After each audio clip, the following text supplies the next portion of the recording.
പല സമയത്ത്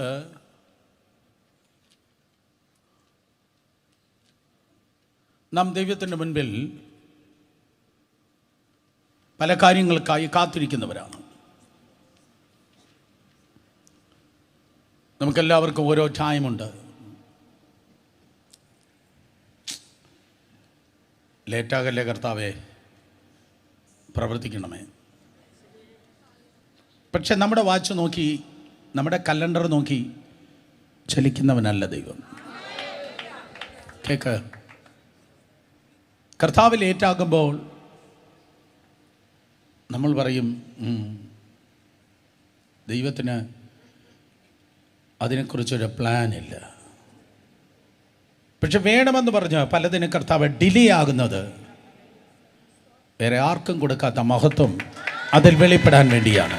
ശ്രദ്ധിക്കുക. അങ്ങനെ വേണമെന്ന് വെച്ച് ഒരു വീടിന് അവരെ സ്നേഹിച്ചതുകൊണ്ട് വേണമെന്ന് വെച്ച് കർത്താവ് ഡിലേ ആയി. വേണമെന്ന് വെച്ച് കർത്താവ് ഡിലേ ആയി, അവരെ സ്നേഹിച്ചതുകൊണ്ട്. വേറെ ഗ്രാമങ്ങളിൽ, വേറെ പട്ടണങ്ങളിൽ, യേശു പോയ സ്ഥലങ്ങളിൽ ഉള്ള മറ്റാരെക്കാളും ഇവരെ സ്നേഹിച്ചു. അതുകൊണ്ട് പർപ്പസ്ലി വേണമെന്ന് വെച്ച് കർത്താവ് ലേറ്റായി. ആ വീട്ടിൽ 3 പേരുണ്ടായിരുന്നു. ആ രണ്ടാമത്തെ സഹോദരിക്ക് ഭയങ്കര പ്രതീക്ഷയായിരുന്നു. അവളുടെ പേര് മറിയ എന്നാണ്. അതുകൊണ്ട് ഗുരു വന്നു എന്ന് കേട്ടിട്ടും അവൾ അനങ്ങിയില്ല. വന്നിട്ട് പോട്ടെ, വന്നെങ്കിൽ വന്നിട്ട് പോട്ടെ. ഞാൻ പറഞ്ഞപ്പോൾ വന്നില്ലല്ലോ, ഞാൻ ആളയച്ചതാ, അപ്പോൾ വന്നില്ലല്ലോ.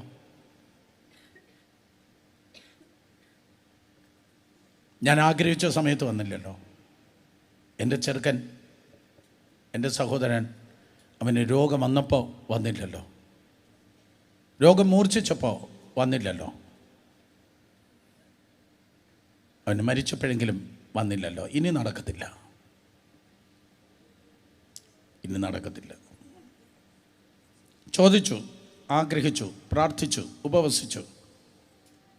ഫ്രസ്ട്രേഷനിൽ മറിയ ഇരിക്കുകയാണ്. കേക്ക്,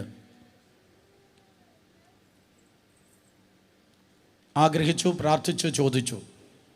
പക്ഷെ ഇപ്പോൾ പരാതിയാണ്. ഹൃദയം നിറയെ പരാതിയാണ്, മനസ്സ് നിറയെ ആവലാതിയാണ്. കേക്ക്, ആവലാതിയും പരാതിയും പറഞ്ഞ് മാർത്തേ, നീ ഇരിക്കുന്നിടത്തോളം കാലം ബഥാനിയയ്ക്ക് പുറത്ത് യേശു നിൽക്കത്തേയുള്ളൂ. യേശു ആ ഗ്രാമത്തിൽ കയറിയില്ല. സംശയമുണ്ടെ വീട്ടിൽ പോയി വായിച്ചു നോക്ക്. ഇപ്പോൾ എന്നെ കേട്ടിരിക്കുക. ഇത് കേൾക്കുന്ന നേരം, ഇത് വായിക്കുന്ന നേരമല്ല. He was just outside the village. അയ്യോ, നടന്നില്ലല്ലോ,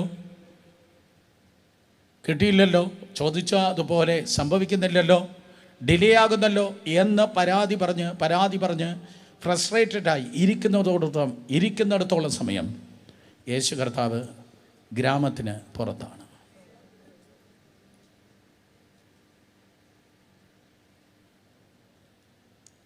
ചേച്ചി പോയി കണ്ടു, ഗ്രാമത്തിന് പുറത്ത് യേശു നിൽക്കുന്നത്. മാർത്ത കണ്ടു. എന്നിട്ട് മറിയയുടെ അടുക്കലേക്ക് വന്നിട്ട് പറയുന്നു, ഗുരു വന്നിട്ടുണ്ട്, നിന്നെ വിളിക്കുന്നു. അതാണ് നമ്മൾ വായിക്കാൻ പോകുന്നത്. അൺലെസ് ആൻഡ് അണ്ടിൽ മറിയെ നീ എഴുന്നേറ്റ് യേശുവിൻ്റെ അടുത്ത് പോയി അവനെ വെൽക്കം ചെയ്യാതെ, അവനെ സ്വീകരിക്കാതെ, അവനൊരിക്കലും നിൻ്റെ ലൈഫിൻ്റെ തലത്തിലേക്ക് ഇറങ്ങി നിൻ്റെ ലാസനെ എഴുന്നേൽപ്പിക്കത്തില്ല. നിൻ്റെ പരാതിയും വേവലാതിയും പറയുമ്പോഴല്ല യേശു അത്ഭുതം ചെയ്യുന്നത്. അവനൊരു പദ്ധതിയുണ്ട്. അവൻ തെറ്റ് പറ്റാത്തവനാണ്, അവൻ സോറി പറയാത്തവനാണ്.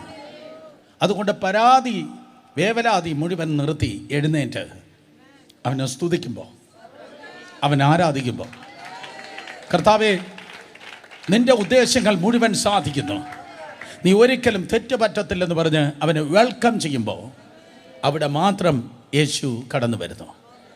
നിനക്ക് സ്വാഗതമില്ലാത്ത സ്ഥലത്ത് നീ പോകല്ലെന്നാണ് അതിൻ്റെ അർത്ഥം. നിന്നെ അംഗീകരിക്കാത്തവരുടെ മുൻപിൽ നീ നിൽക്കരുത്. കാരണം നീ മനുഷ്യൻ്റെ വേലക്കാരനല്ല, നീ ദൈവത്തിൻ്റെ വേലക്കാരനാണ്. അതുകൊണ്ട് യേശു എന്ത് ചെയ്തു? ആ ഗ്രാമത്തിന് പുറത്താണ് കർത്താവ് നിന്നത്. ചേച്ചി വന്ന് ഈ അനുജത്തിയോട് ഇപ്രകാരം പറഞ്ഞു, എന്താണ് 28 വാക്യം?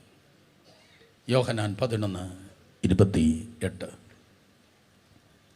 Yohannan 11:28. Gospel of John chapter 11 verse 28. തൻ്റെ സഹോദരിയായ മറിയെ സ്വകാര്യമായി വിളിച്ച്, ഗുരു വന്നിട്ടുണ്ട്. പിന്നെ അടുത്ത് പറ, നിന്നെ വിളിക്കുന്നു. ഗുരു വന്നിട്ടുണ്ട്, നിന്നെ വിളിക്കുന്നു. ഗ്രാമത്തിന് പുറത്ത് ഗുരു നിൽക്കുകയാണ്. ഗുരു വന്നിട്ടുണ്ട്, ഇന്ന് പകൽ നിന്നെ വിളിക്കുന്നു. ഗുരു വന്നിട്ടുണ്ട്, നിന്നെ വിളിക്കുക. നിൻ്റെ കാത്തിരിപ്പ് കണ്ടവൻ ഈ ചോദിച്ച ചോദ്യങ്ങൾക്ക് ഉത്തരവുമായി അവൻ വന്നിട്ടുണ്ട്. വേറെ ആരുടെ ജീവിതത്തിലും സംഭവിക്കാത്തത്, വേറെ ആരുടെ ജീവിതത്തിൽ ചെയ്യാത്തത് ചെയ്യുവാൻ അവൻ വന്നിട്ടുണ്ട്. Get ready. അവൻ വന്നിട്ടുണ്ട്. ഗുരു വന്നിട്ടുണ്ട്, നിന്നെ വിളിക്കുന്നു, നിന്നെ വിളിക്കുന്നു. സോ ഇന്ന് പകൽക്കാലം നാം കേൾക്കുന്ന ദൂതിൻ്റെ തലക്കെട്ടതാണ്, യേശു വിളിക്കുന്നു. യേശു വിളിക്കുന്നു. Jesus calls. ആയിരക്കണക്കിന് പ്രാവശ്യം എന്നെ പോലെയുള്ളവർ കേട്ടിട്ടുള്ള സ്തോത്രം ഒരു ടൈറ്റിലാണ്, ഒരു പദപ്രയോഗമാണ്, യേശു വിളിക്കുന്നു. 1962 ഒക്ടോബർ മാസം 10 സുരണ്ടൈ എന്നറിയപ്പെടുന്നതായ ഒരു മുള്ളുകൊണ്ട് നിറയപ്പെട്ട ഒരു ഗ്രാമപ്രദേശത്ത് ഒരു സാധാരണ കുടുംബത്തിലുള്ള ഒരു ബാങ്ക് എംപ്ലോയിയെ ദൈവം വിലയേറിയ പരിശുദ്ധാത്മാവിൽ നിറച്ചു. അദ്ദേഹത്തിൻ്റെ ഉള്ളിൽ കൊടുത്ത ശബ്ദമാണ്, യേശു വിളിക്കുന്നു. സുരണ്ടൈ ഞാൻ പോയി പ്രസംഗിച്ചിട്ടുണ്ട്, മുഴുവൻ മുള്ളാണ്. പക്ഷേ ആ ഗ്രാമത്തിൽ നിന്ന് ആരംഭിച്ചതായ ആ യാത്ര അമേരിക്കൻ പ്രസിഡന്റുമാരെ പോലും വാഴിപ്പാൻ തക്കവണ്ണം, അടുത്ത പ്രസിഡന്റ് ആരാകും എന്ന് പ്രവചിപ്പാൻ പോലും ആ ദൈവത്തിൻ്റെ ദാസനെ ദൈവം ഉപയോഗിച്ചു. ബ്രദർ DGS ദിനകരൻ്റെ ലേഗസിക്കായി സ്തോത്രം. മറ്റേത് സഭകളെക്കാളും മറ്റേത് മിനിസ്ട്രികളെക്കാളും ഇന്ത്യൻ ഇവാഞ്ചലിസത്തിൽ ഏറ്റവും കൂടുതൽ ഇൻഫ്ലുവൻസ് ചെയ്തതാണ് ജീസസ് കോൾസ്.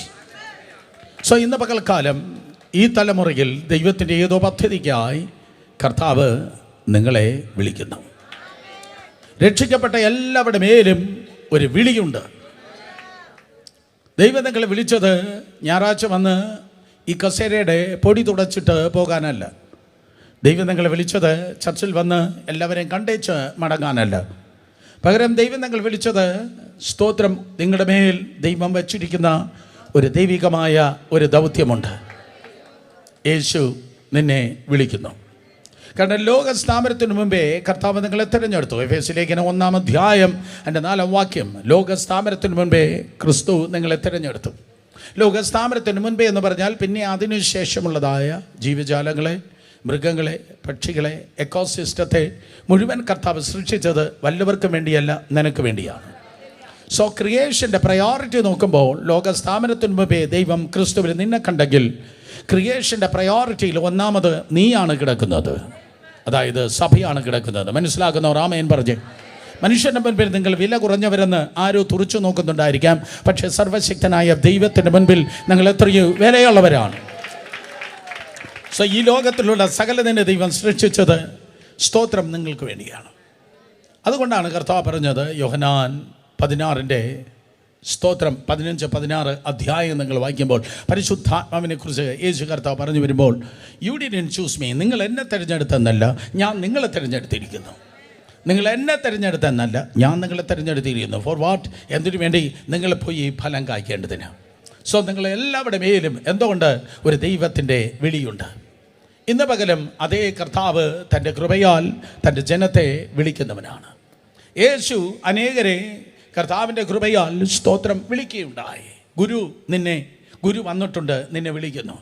ഇന്ന് പകൽ യേശുവിൻ നാമത്തിൽ മറിയെ പോലെ ആകുലതകൾ, വ്യാകുലതകൾ, പരാതികൾ എറിഞ്ഞ് അത് നടന്നില്ലല്ലോ, ഇത്രയും വർഷം പ്രാർത്ഥിച്ചല്ലോ, ഇത്രയും നാൾ പ്രാർത്ഥിച്ചല്ലോ, ഇത്രയും കാത്തിരുന്നല്ലോ എന്ന് പറഞ്ഞ് സ്തോത്രം ആ പരാതികൾ നിർത്തിയിട്ട് പകരം കർത്താവിനെ ഒന്ന് വാച്ച് നോക്കാതെ, കലണ്ടർ നോക്കാതെ സ്തോത്രം ഒന്ന് സ്തുതിക്കുമെങ്കിൽ ഐ ഗ്യാരണ്ടി യു വേറെ ആർക്കും ഇല്ലാത്ത ഒരു വലിയ മഹത്വം കർത്താവ് നിനക്കായി വെളിപ്പെടുത്തുന്നത് നിനക്ക് കാണുവാൻ തക്കണം കഴിയും.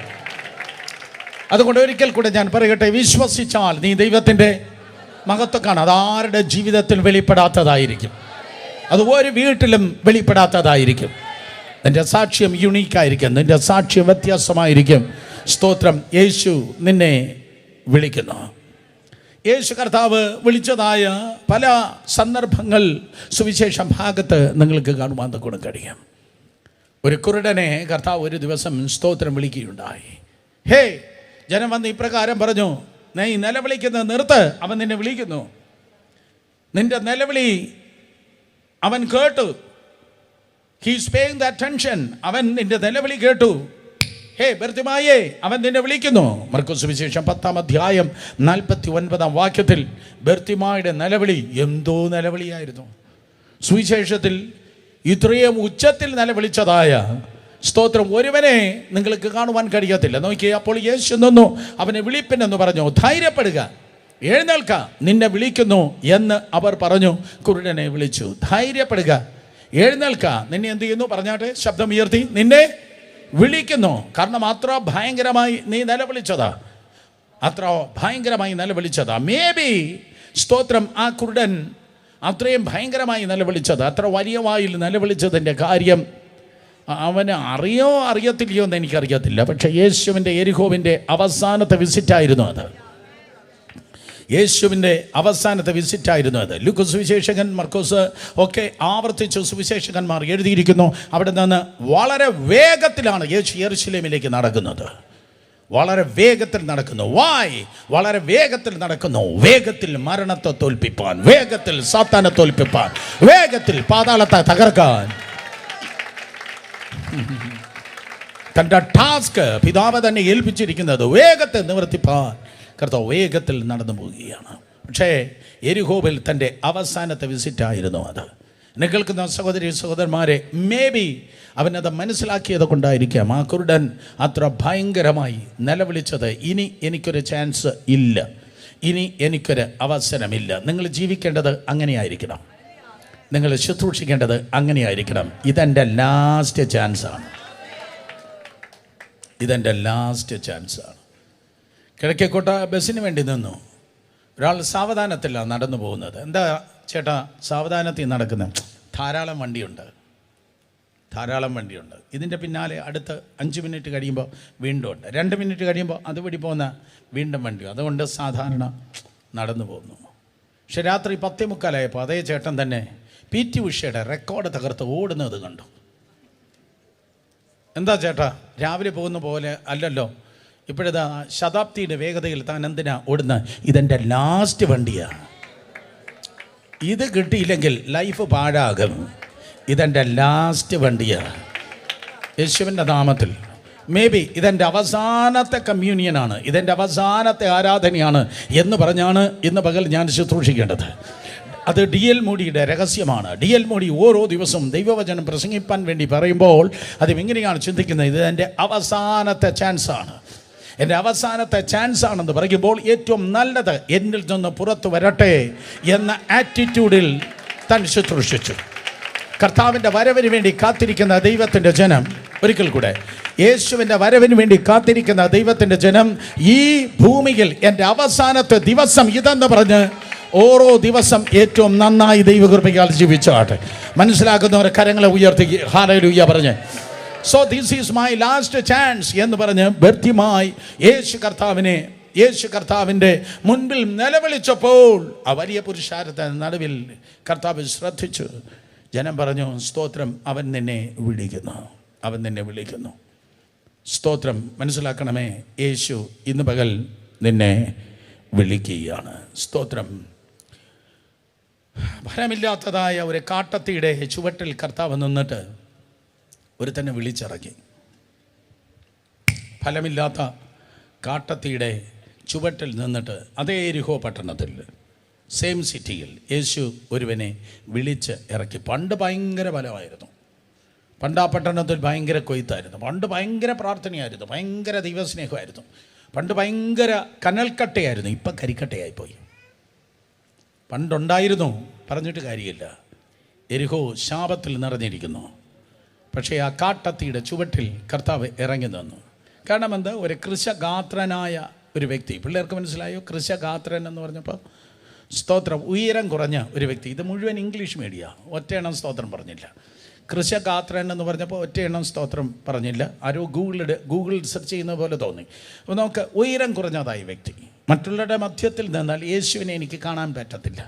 എനിക്ക് 2 മിനിറ്റ് യേശുവിനെ ഒന്ന് കാണണം. 2 മിനിറ്റ് 120 സെക്കൻഡ് യേശുവിൽ തന്നെ എനിക്കൊന്ന് നോക്കിയിരിക്കണം. 2 മിനിറ്റ് ഒന്ന് യേശുവിനെ കാണണം. അതുകൊണ്ട് എന്ത് ചെയ്തു? സ്തോത്രം, ജീവിതത്തിന് ആദ്യമായി അവൻ മരം കയറി, ആ കാട്ടത്തിയിൽ വലിഞ്ഞു കയറി. ഏറ്റവും സ്തോത്രം, അത് ആ കാട്ടത്തിയിൽ കയറി ആ ഇലകളുടെ ഇടയിലൂടെ കടന്നു പോകുന്ന കർത്താവിനെ നോക്കിയിരുന്നു. പക്ഷേ ഇന്ന് പകൽ എനിക്ക് പറയാനുള്ള ദൂത്, നിൻ്റെ ഹൃദയത്തെ കാണുന്നവനാണ് ദൈവം. നിൻ്റെ ആഗ്രഹത്തെ കാണുന്നവനാണ് ദൈവം. നിൻ്റെ ആഗ്രഹത്തെക്കാൾ ഉപരിയായി അനുഗ്രഹിക്കുന്നവനാണ് ദൈവം. പക്ഷെ ഞാൻ നിങ്ങളെ ഞെട്ടിപ്പിക്കട്ടെ, നിൻ്റെ ആഗ്രഹത്തിൻ്റെ പാത്രം ചെറുതാണ്, ദൈവം നിനക്ക് പകരുന്നത് എപ്പോഴും വലുതാണ്. ആർക്ക് വേണം? ഒരിക്കൽ കൂടെ, നിൻ്റെ ആഗ്രഹത്തിൻ്റെ പാത്രം ചെറുതാണ്, പക്ഷെ എപ്പോഴും ദൈവം പകരുന്നത് വലുതാണ്. പൗലോസ് അപ്പോസ്തലൻ അത് ആവർത്തിച്ച് പറഞ്ഞിരിക്കുന്നു. എന്നാൽ നാം ചോദിക്കുന്നതിനേക്കാൾ ചിന്തിക്കുന്നതിനേക്കാൾ, ആരെങ്കിലും ബൈബിൾ വായിക്കുന്ന ആരെങ്കിലും ഉണ്ടെങ്കിൽ ആമേൻ പറഞ്ഞാണ്. നാം ചോദിക്കുന്നതിനേക്കാൾ ചിന്തിക്കുന്നതിനേക്കാൾ അത്യന്തം പരമായിട്ടാണ് കർത്താവ് പ്രവർത്തിക്കുന്നത്. അനുഭവിച്ചിട്ടുള്ള ആരെങ്കിലും ഉണ്ടെങ്കിൽ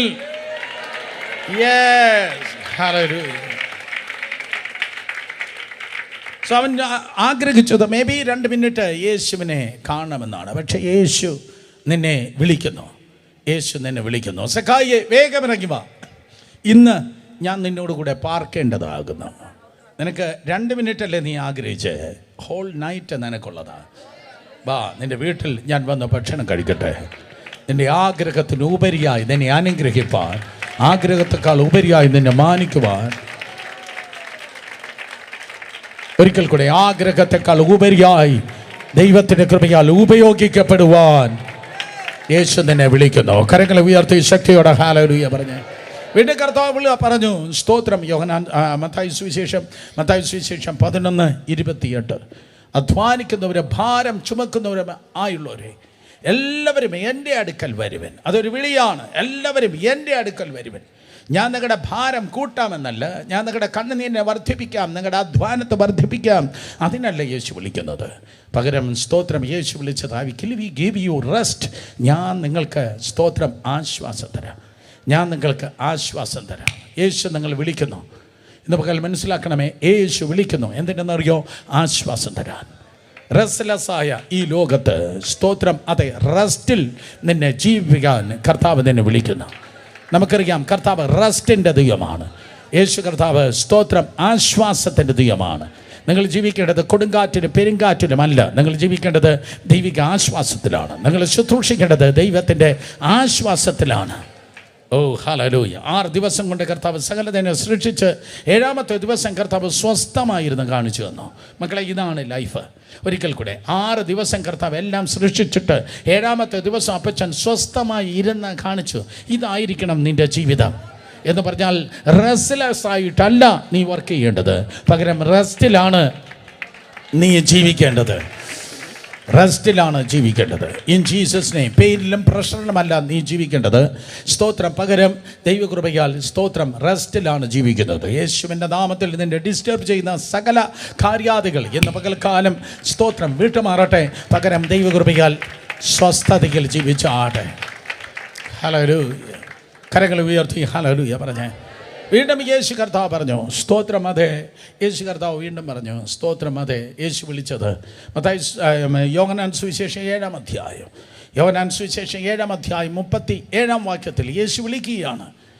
സ്തോത്രം. അതെ, ആത്മീയ ദാഹം തീർപ്പാൻ കർത്താവ് ശബ്ദമുയർത്തി വിളിക്കുകയാണ്. ഇത് നടക്കുന്നത് യെരുശലേമിൽ. യെരുശലേമിൽ എന്ന് പറഞ്ഞാൽ ടെമ്പിൾ കോംപ്ലക്സിൽ, ദേവാലയത്തിൽ യേശു കർത്താവ് കടന്നു വന്നിരിക്കുന്നു.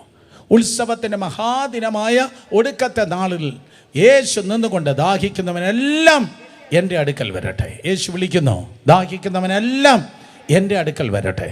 സോ ഇങ്ങനെയാണ് നമ്മൾ വായിച്ചത്. സ്തോത്രം. ഉത്സവത്തിൻ്റെ മഹാദിനമായ ഒടുക്കത്തെ നാളിൽ ഏത് ഉത്സവമാണ്?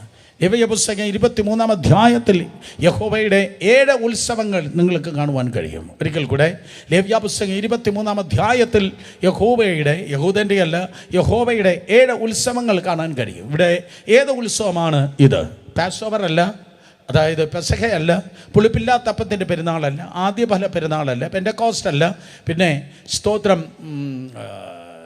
ഡേ ഓഫ് അറ്റോണിമെൻ്റ് മഹാപാപ പരിഹാര ദിനമല്ല, റോഷ് ഹശന സ്തോത്രം കാഹളോത്സവമല്ല. പകരം ഉത്സവത്തിൻ്റെ മഹാദിനം എന്ന് പറയുമ്പോൾ അത് കൂടാര പെരുന്നാളാണ്.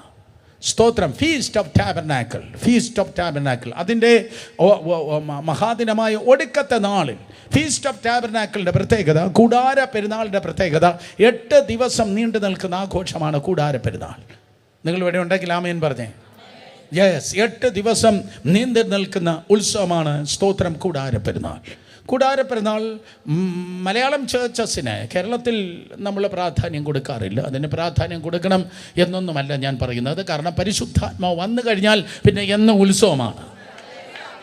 മനസ്സിലായോ? ഉത്സവങ്ങളെ കർത്താവ് വന്നു കഴിഞ്ഞാൽ എന്നും എനിക്ക് പെസഹയാണ്, എന്നും എനിക്ക് പുളിപ്പില്ലാതെ ഞാൻ ജീവിക്കുകയാണ്, എന്നും ആദ്യ ഫലമായി ഉയർപ്പിൻ്റെ ശക്തി ഞാൻ അനുഭവിക്കുകയാണ്, എന്നും പെൻ്റെക്കോസ്റ്റ് അനുഭവത്തിൽ ഞാൻ ജീവിക്കുകയാണ്, എന്നും സ്തോത്രം അതേ കർത്താവിനോടുകൂടെ കൂടെ ചേർന്ന് വസിക്കുന്ന മഹാപാപ പരിഹാര ദിനം ഞാൻ അനുഭവിക്കുകയാണ്. കാളനാദത്തിന് വേണ്ടി ഞാൻ കൊതിക്കുകയാണ്. കർത്താവിൻ്റെ സാന്നിധ്യം എൻ്റെ ജീവിതത്തിൽ ഞാൻ അനുഭവിക്കുകയാണ് കൂടാര പെരുന്നാൾ. പക്ഷേ ആന്ധ്രാപ്രദേശിൽ നിങ്ങൾ പോയാൽ, തെലങ്കാന, ആന്ധ്ര 2 സംസ്ഥാനങ്ങളിൽ പോയാൽ കൂടാര പെരുന്നാൾ എന്ന് പറഞ്ഞാൽ അവർക്ക് ഭയങ്കര പ്രാധാന്യമാണ്. മിക്കവാറും ചർച്ചസ് സ്പെഷ്യൽ മീറ്റ് വെക്കും. പ്രധാനമായി ഗുണ്ടൂർ എന്ന് പറയുന്ന ഒരു ടൗണുണ്ട്. ഗുണ്ടൂർ വഴി യാത്ര ചെയ്തിട്ടുള്ള ആരെങ്കിലും ഉണ്ടെങ്കിൽ കരങ്ങളെ ഉയർത്തിയാട്ടെ. ഗുണ്ടൂർ സ്തോത്രം. ഗുണ്ടൂർ എന്ന ടൗണിൽ അത് ഫീസ്റ്റ് ഓഫ് ടാബർനാക്കിളിന് കൂടാര പെരുന്നാളിൻ്റെ ദിവസത്തിൽ ഹോസന്ന മിനിസ്ട്രിയുടെ അല്ലെങ്കിൽ ഹോസന്ന ചർച്ചസിൻ്റെ ഒരു വലിയ മീറ്റിംഗ് ഉണ്ട്. അതിൻ്റെ പേര് കൂടാര പണ്ടുകൈ എന്നാണ്, കൂടാര പെരുന്നാൾ. ഹോസന്ന മിനിസ്ട്രിയുടെ ആ മീറ്റിങ്ങിന് സ്തോത്രം 20 ലക്ഷം ആൾക്കാരാണ് ഒരു സർവീസിന് കൂടുന്നത്. ഉറങ്ങിയിരുന്ന ആരാണ്ട് കണ്ണുറന്നു. ഒരിക്കൽ കൂടെ ആന്ധ്രയിൽ ഗുണ്ടൂർ എന്ന് പറയുന്ന സ്ഥലത്ത് ഒരു സർവീസിന് സ്തോത്രം 20 ലക്ഷം പേരാണ് ദൈവകൃപയാൽ ഒരുമിച്ച് കൂടി വരുന്നത്. ഇന്നലെ എക്കുമിനിക്കൽ ഒരു കൺവെൻഷന് ഒരു സ്ഥലത്ത് ഞാൻ പ്രസംഗിക്കുകയായിരുന്നു. 500 പേരാണ് കൂടിയത്. അതാണ് നമ്മളും അവരും തമ്മിലുള്ള മെൻറ്റാലിറ്റിയുടെ വ്യത്യാസം. എന്തൊരു ശാന്തത! നമ്മളിവിടെ ഫൈറ്റ് ചെയ്യുന്നത് സർവൈവലിന് വേണ്ടിയാണ്, അവർ ജീവിക്കുന്നത് റിവൈവലിലാണ്. നമ്മളിവിടെ ഫൈറ്റ് ചെയ്യുന്നത് സർവൈവലിന് വേണ്ടി, എങ്ങനെയെങ്കിലും ഒന്ന് ജീവിക്കണം. ജനിച്ചു പോയില്ലേ, എങ്ങനെയെങ്കിലും ജീവിക്കണം. അതിനു വേണ്ടിയാണ് നമ്മൾ സർവൈവ് ചെയ്യുന്നത്, അതിനു വേണ്ടിയാണ്, അതാണ് നമ്മുടെ നിലവിളി. പക്ഷേ അവിടുത്തെ ജനം അതല്ല. 20 ലക്ഷം പേർ കൂടാര സ്തോത്രം പെരുന്നാളിന് ഒരു ദിവസം ദൈവത്തിൻ്റെ കൃപയാൽ അതേ ജീവിച്ചു ഒരുമിച്ച് ദൈവകൃപയാൽ കൂടി വരുന്നു. സോ കൂടാര പെരുന്നാളിൻ്റെ അവസാന ദിവസം യേശു കർത്താവ് എഴുന്നേറ്റ് നിന്ന് ഇതാ സ്തോത്രം ഉച്ചത്തിൽ നിലവിളിച്ച് പറഞ്ഞു, ദാഹിക്കുന്ന ഏവരുമായുള്ളവരെ എല്ലാവരും എൻ്റെ അടുക്കൽ കടന്നു വരുവൻ. അർത്ഥം ദൈവകൃപയാൽ ഞാൻ പറയട്ടെ, സ്തോത്രം. അതെ, നമ്മുടെ ഈ ലോകത്തിൽ ആർക്കും സ്തോത്രം തീർക്കാൻ കഴിയാത്തതായ ദാഹത്തെ തീർപ്പാൻ യേശു നിന്നെ വിളിക്കുന്നു. വേറെ ആർക്കും തരുവാൻ കഴിയാത്ത ആശ്വാസത്തെ സ്തോത്രം വേറെ ആർക്കും തരാൻ കഴിയാത്തതായ പരിശുദ്ധാത്മാവിൻ്റെ നിറവിനെ നൽകാൻ യേശു കർത്താവ് സ്തോത്രം നിന്നെ വിളിക്കുന്നു. The greatest baptizer of the holy spirit, പരിശുദ്ധ ആത്മാവിനാൽ നമ്മെ നിറയ്ക്കുന്നവനായ കർത്താവ് നിന്നെ വിളിക്കുന്നു. സ്തോത്രം. യേശുവിൻ്റെ നാമത്തിൽ ഇന്ന് പകൽ ഞാൻ വീണ്ടും ആവർത്തിച്ച് പറയുന്നു, നീ നിരാശയിലും വ്യാകുലതയിലും ഇരിക്കേണ്ടവനല്ല. നീ കണ്ടിട്ടില്ലാത്തൊരു മഹത്വം അപ്പുറത്തെ കർത്താവ് നിനക്കായി കരുതിയിട്ടുണ്ട്. അതിനായി ദൈവത്തിൻ്റെ കൃപയാൽ യേശു നിന്നെ വിളിക്കുന്നു.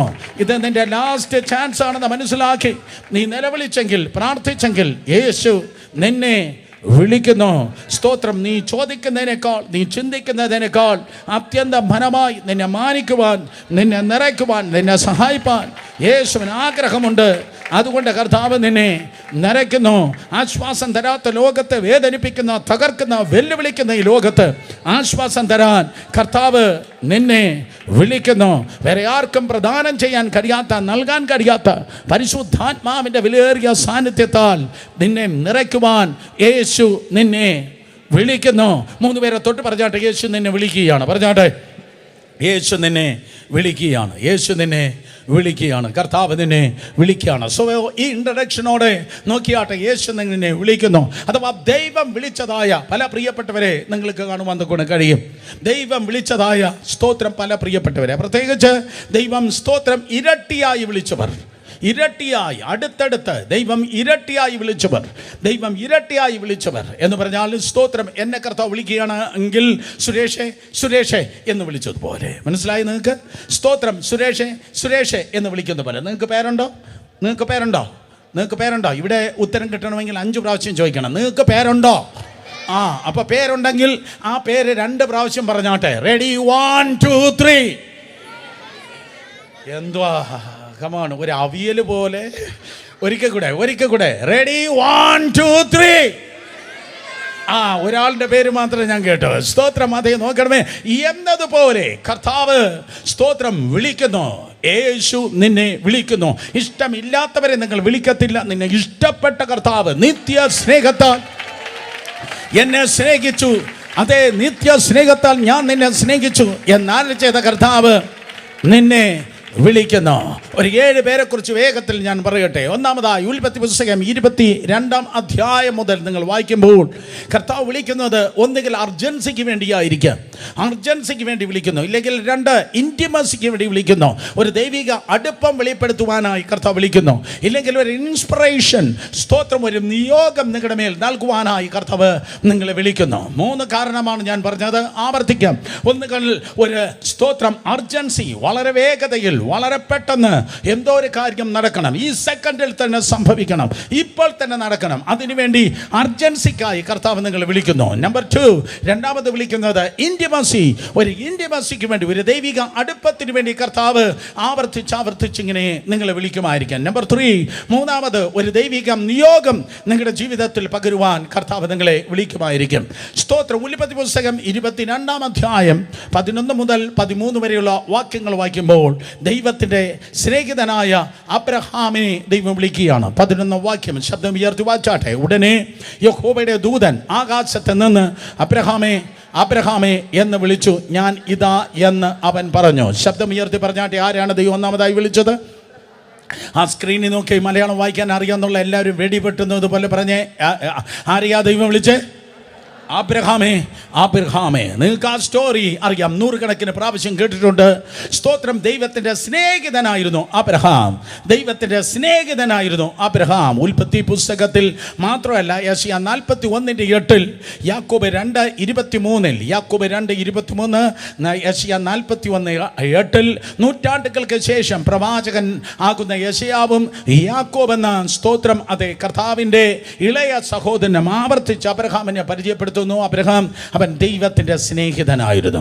വളരെ ശ്രദ്ധിക്കുക. സ്നേഹിതൻ എന്ന് ഒരാളിനെ പറയണമെങ്കിൽ, ഹീസ് മൈ ഫ്രണ്ട്, അവൻ എൻ്റെ സ്നേഹിതനാണ്, അവൾ എൻ്റെ സ്നേഹിതയാണ് എന്നറിയണമെങ്കിൽ സ്തോത്രം കൂടെ പഠിക്കണം എന്നില്ല, സ്തോത്രം കൂടെ നടക്കണമെന്നില്ല, കൂടെ ജോലി ചെയ്യണമെന്നില്ല. അറിഞ്ഞുകൂടാത്ത ഒരാളിനെ ഫ്രണ്ട് എന്ന് പറയാൻ പറ്റത്തില്ല. അവൻ്റെ ഹൃദയം എന്തെന്ന് അറിയുന്നവനെ മാത്രമേ അവനെ ഫ്രണ്ട് എന്ന് പറയാൻ കഴിയത്തുള്ളൂ. ഒരിക്കൽ കൂടെ, അവൻ്റെ ഹൃദയം എന്തെന്ന്, അവൻ്റെ മനസ്സെന്തെന്ന് അറിയുന്നവനെ മാത്രമേ ഫ്രണ്ട് എന്ന് വിളിക്കാൻ പതാക്കുവാനും കഴിയത്തുള്ളൂ. എന്തുകൊണ്ടാണ് പറഞ്ഞത്? സ്തോത്രം. കർത്താവ് അബ്രഹാമിന് കൊടുക്കാൻ ആഗ്രഹിച്ചതായ ഒരു പദവിയായിരുന്നു, ഇവൻ എൻ്റെ ഫ്രണ്ടാണ്, ഇവൻ എൻ്റെ സ്നേഹിതനാണ്. പക്ഷേ എൻ്റെ ഹൃദയത്തെ അവൻ അറിയണം. എൻ്റെ ഹൃദയത്തെ അവൻ അറിയണമെങ്കിൽ ദൈവം അവനെ നോക്കി പറഞ്ഞു, നീ ഒരു കാര്യം ചെയ്യ് അബ്രഹാമേ, നീ സ്നേഹിക്കുന്ന എൻ്റെ മകനാകുന്ന ഇസ്ഹാക്കിനെ ഞാൻ നിന്നെ കാണിപ്പാനിരിക്കുന്ന മോര്യ മലയിൽ കൊണ്ടുപോയി അവനെ ഹോമയാഗം കഴിക്കണം. സ്തോത്രം. നീ എൻ്റെ ഫ്രണ്ടാണ്. അടുത്തൊരു ലെവൽ ഓഫ് പ്രൊമോഷൻ ഞാൻ നിനക്ക് നൽകുകയാണ്. അടുത്തൊരു പ്രൊമോഷൻ ഞാൻ നിനക്ക് നൽകുകയാണ്. ശ്രദ്ധിക്ക്. അടുത്തൊരു പ്രൊമോഷൻ ഏടി വെച്ച് കയറാൻ പറ്റത്തില്ല. ഒരു ടെസ്റ്റിലൂടെ മാത്രമേ നിനക്ക് കയറാൻ പറ്റത്തുള്ളൂ. ഒരു ടെസ്റ്റ് നിനക്കുണ്ടെങ്കിൽ നിശ്ചയം ഒരു പ്രൊമോഷൻ ഉണ്ട്. അബ്രഹാമേ, നീ സ്നേഹിക്കുന്ന നിൻ്റെ മകനെ നീ മോര്യാമലയിലേക്ക് കൊണ്ടുപോയി അവനെ ഹോമയാഗം കഴിക്കുക. കാര്യം എന്താണെന്നറിയോ? എൻ്റെ ഹൃദയത്തെ ഞാൻ നിനക്ക് പകരുകയാണ്. എൻ്റെ ഹൃദയത്തെ ഞാൻ നിനക്ക് കാണിച്ചു തരികയാണ്. എൻ്റെ ഹൃദയത്തെ നീ മനസ്സിലാക്കണം അബ്രഹാമേ. കാരണം ഇന്ന് നീ നിൻ്റെ മകനാകുന്നതായ ഇസ്ഹാക്കിനെ മോര്യാമലയിൽ കൊണ്ടുപോകുന്നു. നൂറ്റാണ്ടുകൾക്ക് ശേഷം എൻ്റെ മകനെ നൂറ്റാണ്ടുകൾക്ക് ശേഷം എൻ്റെ മകനെ ഇതേ മലയിൽ അവൻ്റെ തോളിൽ സ്തോത്രം മരക്കുരിശുമായി ഞാനിതാ കയറ്റേണ്ടതായിട്ടുണ്ട്. അതുകൊണ്ട് നിന്റെ മകനാകുന്ന ഇസഹാക്കിനെ അവൻ്റെ തലയിൽ സ്തോത്രം ഇറകമായി ആ മോര്യാമലയിലേക്ക് കൊണ്ടുപോയി അവനെ ഹോമയാഗം കഴിക്കാം. മനസ്സിലായവർ കരങ്ങളെ ഉയർത്തി ഹല്ലേലൂയ പറഞ്ഞാട്. സോ ദൈവം തൻ്റെ ഹൃദയത്തെ അബ്രഹാമിൻ്റെ മുൻപിൽ റിവീൽ ചെയ്യുകയാണ്. ദൈവം തൻ്റെ ഹൃദയത്തെ അബ്രഹാമിൻ്റെ മുൻപിൽ റിവീൽ ചെയ്യുന്നു, വെളിപ്പെടുത്തുന്നു. മനസ്സിലാക്കുക, അബ്രഹാമിൻ്റെ ഹൃദയം തകർന്നു കാണും. ആ താഴ്വരയിലൂടെ കയറുമ്പോൾ അവൻ്റെ കണ്ണ് നിറഞ്ഞ് ഒഴുകുന്നുണ്ടായിരിക്കാം. പക്ഷെ മനസ്സിലാക്കണം, ആ ബ്രോക്കൺനെസ്സിലൂടെ ദൈവം സ്തോത്രം അബ്രഹാമിനെ നടത്തുമ്പോൾ ദൈവമായ കർത്താവ് ഒരു പ്രൊമോഷന് വേണ്ടി അവൻ്റെ സ്തോത്രം ജീവിതത്തെ അതേ കർത്താവ് ഒരു ടെസ്റ്റിലൂടെ നടത്തുകയാണ്. മനസ്സിലാക്കണമേ, നിങ്ങളുടെ ജീവിതത്തിലും ഏകാന്തമായി ഇതുപോലെ നിശബ്ദമായ കണ്ണുനീരുകൾ നിറഞ്ഞൊഴുക്കുമ്പോൾ മനസ്സിലാക്കണം, അതുവരെ ലഭിച്ചിട്ടില്ലാത്ത ഏതോ വെളിപ്പാടിൻ്റെ തലങ്ങൾക്ക് വേണ്ടിയായിരിക്കാം ഒരു പക്ഷേ ദൈവം നിങ്ങളെ വഴി നടത്തുന്നത്. സ്തോത്രം. You know that. അവിടെ ഇതാ അബ്രഹാം കത്തി ഉയർത്തുമ്പോൾ ഉയർത്തിയ കത്തിക്കും ആ കുഞ്ഞിന് മധ്യത്തിൽ ഉയർത്തിയ കത്തിക്കും ഇസഹാക്കിന് മധ്യത്തിൽ ദൈവത്തിൻ്റെ വെളിപ്പെടുന്നു. അബ്രഹാമേ, അബ്രഹാമേ.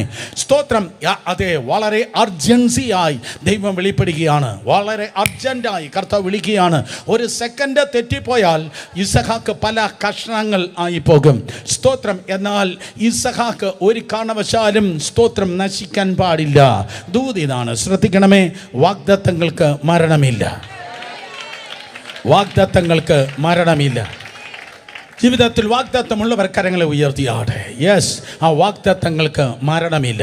ഭൂമിയിൽ നിന്ന് ആരാധന ഉയർന്നപ്പോൾ സ്വർഗത്തിൽ നിന്ന് വാഗ്ദത്തം കടന്നു വന്നു. ഒരിക്കൽ കൂടെ, ഭൂമിയിൽ നിന്ന് ആരാധന ഉയർന്നപ്പോൾ സ്വർഗത്തിൽ നിന്ന് വാഗ്ദത്തം കടന്നു വന്നു. സോ ആ വാഗ്ദത്തങ്ങൾക്കായി സ്വർഗം തുറക്കണമെങ്കിൽ ഹൃദയം തുറന്ന് അധരം തുറന്ന് ദൈവത്തെ ആരാധിക്കുമ്പോഴാണ് വാഗ്ദത്തം മഞ്ഞ് പോലെ മഴ പോലെ സ്വർഗത്തിൽ നിന്ന് വീഴുന്നത്. സ്തോത്രം. ഭൂമിയിൽ നിന്ന് ആരാധന ഉയരുമ്പോൾ സ്വർഗത്തിൽ നിന്ന് വാഗ്ദത്തങ്ങൾ പൊഴിയുന്നു. സ്തോത്രം. ഇസഹാക്ക് ദൈവത്തിൻ്റെ വാഗ്ദത്തമാണ്. ആകാശത്തിൻ്റെ നക്ഷത്രങ്ങളെ പോലെ കടൽക്കരയിലെ മണൽത്തിരികളെ പോലെ ഞാൻ നിനക്ക് മക്കളെ നൽകി തരും. സോ ഇസഹാക്ക് ഒരു അവസാനമല്ല, ഇസഹാക്ക് ഒരു ആരംഭമാണ്. ഒരിക്കൽ കൂടെ, ഇസഹാക്ക് ഒരു അവസാനമല്ല, ഇസഹാക്ക് ഒരു ആരംഭമാണ്. ഇസ്മായേൽ ഒന്നുമല്ല. ഇസ്മായേൽ ദൈവത്തിൻ്റെ പരിപാടിയല്ല. ഇസ്മായേൽ പോകും, പക്ഷെ ഇസഹാക്ക് നഷ്ടപ്പെടത്തില്ല. In the name of Jesus. ഇതാണ് ദൂത്. നിങ്ങളുടെ വാഗ്ദത്തം ഒരിക്കലും ചാരമാകത്തില്ല. അവനെ ഹോമയാഗം കഴിക്കണം എന്ന് പറഞ്ഞാൽ അവനെ എരിച്ച് ചാരമാക്കണം. നോ, നിന്റെ ഇസ്മായേൽ ചാരമാകാം, ഇസ്മായേൽ നഷ്ടപ്പെടാം, പക്ഷെ ഇസഹാക്ക് ഒരിക്കലും നഷ്ടപ്പെടത്തില്ല. ദൈവം ഇടപെട്ട് പറഞ്ഞു, സ്തോത്രം. അബ്രഹാമേ, അബ്രഹാമേ. യേശു ഇന്ന് പകൽക്കാലം ഇടപെടുന്നു. യേശു നിന്നെ വിളിക്കുന്നു. എന്തിനു വേണ്ടി? നിന്റെ വാഗ്ദത്തം ഒരിക്കലും നഷ്ടപ്പെടാതിരിക്കേണ്ടതിന് വേണ്ടി. നിന്റെ വാഗ്ദത്തങ്ങളുടെ മേൽ ഒരു പ്രത്യേക കാവലുണ്ട്. വാഗ്ദത്തങ്ങൾക്ക് വേണ്ടി ഒരു കരുതലുണ്ട്. ഒരിക്കൽ കൂടെ, വാഗ്ദത്തങ്ങൾക്ക് വേണ്ടി ഒരു കാവലുണ്ട്, വാഗ്ദത്തങ്ങൾക്ക് വേണ്ടി ഒരു കരുതലുണ്ട്. കരങ്ങളെ അടിച്ച് ശക്തിയോടെ ദൈവത്തെ സ്തുതിച്ചാട്. ഹല്ലേലൂയ. നമ്പർ 2, രണ്ടാമതായി കർത്താവ് മറ്റൊരുവനെ വിളിക്കുന്നു. ഉൽപ്പത്തി പുസ്തകം 46 അധ്യായത്തിലേക്ക് കടന്നു വന്നാട്ടെ. ഉൽപ്പത്തി പുസ്തകം തന്നെ 46 അധ്യായം 1 മുതൽ 4 വരെയുള്ള വാക്യത്തിൽ അബ്രഹാമിൻ്റെ കൊച്ചുമകനാകുന്നതായ യാക്കോബിനെ ദൈവമായ കർത്താവ് വിളിക്കുകയാണ്. 2ാം വാക്യം. ഉൽപ്പത്തി പുസ്തകം 46 അധ്യായം അതിൻ്റെ 2ാം വാക്യം വായിച്ചാട്ടെ. ദൈവം ഇസ്രായേലിനോട് രാത്രി ദർശനങ്ങളിൽ യാക്കോബേ, യാക്കോബേ എന്ന് വിളിച്ചതിന് ഞാൻ ഇതാ എന്ന് അവൻ പറഞ്ഞു. അബ്രഹാമേ, അബ്രഹാമേ എന്ന് 2 പ്രാവശ്യം അബ്രഹാമിനെ വിളിച്ചു. ഇവിടെ ഇതാ സ്തോത്രം തൻ്റെ ഗ്രാൻഡ് സൺ ആകുന്ന, തൻ്റെ കൊച്ചുമകനാകുന്നതായ യാക്കോബിനോട് ദൈവം സംസാരിക്കുകയാണ്. ഇതൊരു വേക്കപ്പ് കോൾ എന്ന് വേണമെങ്കിൽ പറയാം. സ്തോത്രം. ഇതൊരു വേക്കപ്പ് കോൾ. ആരൊക്കെയോ ഇരുന്ന് ഉറങ്ങിയപ്പോൾ വേക്കപ്പ് കോൾ എന്ന് പറഞ്ഞപ്പോൾ ആരാണ്ട് കണ്ണു തുറന്നതുപോലെ സ്തോത്രം. അതെ, സ്തോത്രം. യാക്കോബിൻ്റെ നിരാശയിൽ നിന്ന് അവനെ ഉണർത്തുന്നതായ ഒരു വേക്കപ്പ് കോൾ ആയിരുന്നു ഈ 2ാം വാക്യം. സ്തോത്രം. യാക്കോബേ, യാക്കോബേ, 22 വർഷം, 1-2 വർഷമല്ല, കേൾക്കണം, 22 വർഷം ഈ യാക്കോബ് നിരാശയിലേക്ക് പ്രവേശിക്കുകയുണ്ടായി. 22 വർഷം ദൈവം അവനോട് സൈലന്റ് ആയിരുന്നു. 22 ഇയേഴ്സ്, സ്തോത്രം. 22 വർഷം യാക്കോബിന് വേസ്റ്റായി പോകാം എന്ന് പറയാം. സ്തോത്രം. ഞാൻ പറയട്ടെ, നിന്റെ പണം പോകുമ്പോഴല്ല ലൈഫ് വേസ്റ്റ് ആകുന്നത്. ദൈവം നിന്നോട് സംസാരിക്കാതിരിക്കുമ്പോൾ ലൈഫ് വേസ്റ്റ് ആകുന്നു. സോ പണത്തെക്കാൾ, 1-ാം നമ്പർ സമ്മാനം കിട്ടുന്ന ലോട്ടറി ടിക്കറ്റിനേക്കാൾ എത്രയോ വലുതാണ് ദൈവത്തിന്റെ സിംഹാസനത്തിൽ നിന്ന് വരുന്ന ഒരു ശബ്ദം. 22 സംവത്സരം, 22 വർഷം ദൈവം ഈ യാക്കോബിനോട് സംസാരിച്ചില്ല. വലിയ പദ്ധതിയാണ് ഈ 3-ാം തലമുറക്കാരന് ഉള്ളത്. സ്തോത്രം. 3-ാം തലമുറ എന്ന് പറയുന്നത് വളരെ ഇമ്പോർട്ടൻ്റ് ആണ്. പെന്തിക്കോസ്തിന്റെ 3-ാം തലമുറക്കാർ എല്ലാവരും ആമേൻ പറഞ്ഞ് ശക്തിയോടെ കേട്ടിരുന്നാട്ടെ. 3-ാം തലമുറയെക്കുറിച്ച് ഭയങ്കര, സ്തോത്രം, അതേ പദ്ധതിയാണുള്ളത്. കാരണം 3-ാം തലമുറയിൽ വലിയൊരു ഗോവേണി ഉണ്ടായിരിക്കും. കമോൺ, 3-ാം തലമുറയിൽ ഒരു ഗോവേണി ഇറങ്ങിയിരിക്കും. കേൾക്കുന്നവരെല്ലാവരും ആമേൻ പറഞ്ഞാണ്. സ്തോത്രം. സോ 3-ാം തലമുറയെക്കുറിച്ച് കർത്താവിന് വളരെ ശക്തമായ ഒരു പദ്ധതിയുണ്ട്. പക്ഷേ ഒരു ദിവസം, സ്തോത്രം, സാഹചര്യം കണ്ടിട്ട് വന്നതായ അവൻ്റെ പുത്രന്മാർ, ദർശനമില്ലാത്തവന്മാർ ഒരു കള്ളം പറഞ്ഞത് ഈ പുള്ളി, സ്തോത്രം, വിശ്വസിച്ചു. നിന്റെ മകനാകുന്ന യോസെഫ് മരിച്ചുപോയി. നിന്റെ സ്വപ്നക്കാരനാകുന്ന മകനാകുന്നതായ യോസെഫ് മരിച്ചുപോയി. യോസെഫ് മരിച്ചു എന്ന് കീറ്റ തുണിയും 10 കള്ളസാക്ഷികളും ഒരുമിച്ച് വന്നിട്ട്, സ്തോത്രം, യാക്കോബിനോട് പറഞ്ഞു. വളരെ ശ്രദ്ധിക്കുക, അടുത്ത സെന്റൻസ് വളരെ ഇമ്പോർട്ടൻ്റ് ആണ്. സ്തോത്രം. 10 കള്ളസാക്ഷിയും ഒരു കീറ്റ തുണിയും മതി ഏത് വിശുദ്ധനെയും കൊല്ലാൻ. ഒരിക്കൽ കൂടെ, 10 കള്ളസാക്ഷികളും ഒറ്റ കീറ്റത്തുണി മതി ഏത് വിശുദ്ധനെയും കൊല്ലാൻ. സ്തോത്രം. യാക്കോബിന്റെ മുൻപിൽ ആ കീറ്റത്തുണിയും, സ്തോത്രം, രക്തത്തിൽ, മൃഗത്തിന്റെ രക്തത്തിൽ ചാലിച്ചെടുത്തതായ ആ തുണിയെ നിവർത്തി പിടിച്ചിട്ട് പറഞ്ഞു, നോ മോർ യുവർ ഡ്രീമർ. നിന്റെ സ്വപ്നക്കാരനുണ്ടല്ലോ, അവൻ മരിച്ചുപോയി എന്ന് പറഞ്ഞപ്പോൾ, സ്തോത്രം, ഞാൻ ദുഃഖത്തോടെ എൻ്റെ നരകിൽ ഞാൻ പാതാളത്തിലേക്ക് ഇറങ്ങുന്നത് പറഞ്ഞ് അവൻ നിരാശയിൽ പ്രവേശിച്ചു. ഈ പകൽക്കാലം വളരെ ശ്രദ്ധിക്കണമേ. നിരാശയിൽ നിറഞ്ഞവനോട് ദൈവത്തിന് സംസാരിപ്പാൻ കഴിയത്തില്ല. നിരാശയിൽ നിറഞ്ഞവനോട് ദൈവത്തിന് സംസാരിപ്പാൻ കഴിയത്തില്ല. അതുകൊണ്ട് ഈ നല്ല ഞായറാഴ്ച ഈ കർത്തൃമേശയുടെ മുൻപിൽ സകല നിരാശയുടെ കെട്ടുകൾ അഴിയട്ടെ. ടാബ്ലറ്റ് കഴിച്ചില്ലെങ്കിൽ ഉറങ്ങാൻ കഴിയത്തില്ലെന്ന് പറയുന്ന സകല ബന്ധനങ്ങളും അധികാരമുള്ള യേശുവിന്റെ നാമത്തിൽ അഴിഞ്ഞു മാറട്ടെ. സൈക്കോളജിസ്റ്റും സൈക്കാട്രിസ്റ്റും നിന്നെ മയക്കി കിടത്തും, പക്ഷെ യേശു ബദ്ധന്മാരെ വിടുവിക്കും. സകല നിരാശകൾ യേശുവിന്റെ നാമത്തിൽ മാറിപ്പോകട്ടെ. സ്തോത്രം. 22 വർഷം ആ, സ്തോത്രം, കള്ളത്തിൽ വിശ്വസിച്ചിരുന്നതായ യാക്കോബിനോട് ദൈവം സംസാരിച്ചതേയില്ല. പക്ഷേ 22 വർഷത്തിന് ശേഷം, സ്തോത്രം, യോസെഫ് അയച്ച രഥങ്ങൾ കണ്ട് അവനിതാ, സ്തോത്രം, റിവൈവ് ആയപ്പോൾ, എക്സൈറ്റഡ് ആയപ്പോൾ, ഇംഗ്ലീഷ് ബൈബിളിൽ പറയുന്നു റിവൈവ്ഡ്. സ്തോത്രം. ആ രഥങ്ങളെ കണ്ടവൻ റിവൈവ്ഡ് ആയപ്പോൾ വീണ്ടും ദൈവം അവനോട് സംസാരിക്കുന്നു, യാക്കോബേ, യാക്കോബേ എന്ന്. പക്ഷേ ആ 2-ാം വാക്യം ഒരിക്കൽ കൂടെ കാണിച്ചേ. ആ വാക്യത്തിൽ 2 പദങ്ങളും നിങ്ങൾക്ക് ഒരുപോലെ കാണുവാൻ കഴിയും. 2 പേരുകൾ നിങ്ങൾക്ക് ഒരുപോലെ കാണുവാൻ കഴിയും. ദൈവം ഇസ്രായേലിനോട് രാത്രി ദർശനങ്ങളിൽ യാക്കോബേ, യാക്കോബേ എന്ന് വിളിച്ചതിന്, ഒരേ വ്യക്തിയാണ് ഇസ്രായേലും യാക്കോബും. ഒരേ വ്യക്തിയാണ് ഇസ്രായേലും യാക്കോബും. 2 in 1.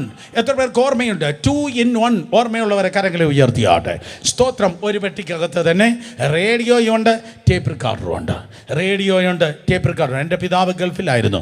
10 വർഷങ്ങൾക്ക് മുമ്പ്, സ്തോത്രം, ഈ പ്ലാറ്റ്ഫോമിലിരുന്ന് ബഹളം കാണിക്കുന്ന ഈ കുഞ്ഞുങ്ങളെക്കാളും ഞാൻ ചെറുതായിരുന്നപ്പോൾ നാഷണൽ പാനാസോണിക്കിൻ്റെ ഒരു 2 in 1 കൊണ്ടുവന്നു. അതിൽ റേഡിയോ ഉണ്ടായിരുന്നു, അതുപോലെ, സ്തോത്രം, കാസറ്റും ഉണ്ടായിരുന്നു. എൻ്റെ കളർ, എൻ്റെ ഷേപ്പ് സ്റ്റിൽ ഇപ്പോഴും എനിക്ക് നല്ല ഓർമ്മയുണ്ട്. സ്തോത്രം. അതെ, റേഡിയോ ഉണ്ടായിരുന്നു, ടേപ്പ് റിക്കാർഡറും ഉണ്ട്. പക്ഷേ അന്ന് എൻ്റെ എൻജിനീയറിംഗ് മൈൻഡ് വളരെ അലർട്ടായിരുന്നു, വളരെ ചെറുപ്പത്തിൽ. ഇത് രണ്ടും എങ്ങനെയാണ് ഒരുമിച്ച് വർക്ക് ചെയ്യുന്നത് എന്നറിയേണ്ട ഒരു ഒരു ഒരു ഒരു ഒരു ഒരു ഒരു ഒരു ഒരു ഒരു ഒരു ഒരു ഇത് വന്നപ്പോൾ, സ്തോത്രം, വീട്ടിൽ മമ്മിയില്ല, മമ്മി സ്കൂളിൽ പോയി. അപ്പോൾ ഇത് 2 എങ്ങനെയാണ് ഒരെണ്ണത്തിനകത്ത് വർക്ക് ചെയ്യുന്നതെന്ന് അറിഞ്ഞിട്ട് നമ്മളത് അഴിച്ചു.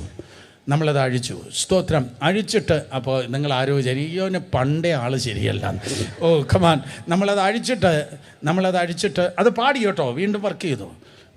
സ്തോത്രം. വീണ്ടും ആ റേഡിയം അത് വർക്ക് ചെയ്തു. പക്ഷെ ഫിറ്റ് ചെയ്തപ്പോൾ 12 കൊട്ട നിറച്ചെടുത്തതുപോലെ എന്തൊക്കെയോ സാധനങ്ങൾ മിച്ചമെടുത്തു. പക്ഷെ വീണ്ടും അത് വർക്ക് ചെയ്തു.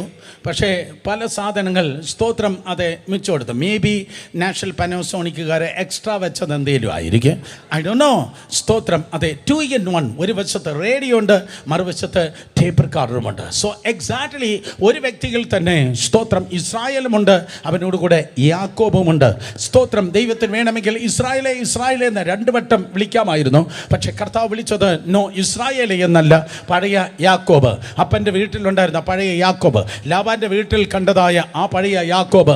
അത് സ്തോത്രം റാഖേലിനെ കണ്ട് എക്സൈറ്റഡ് ആയ പഴയ യാക്കോബ്. അവനിൽ നിന്ന് കർത്താവ് സ്തോത്രം പുറത്തെടുക്കുവാൻ തക്കണം.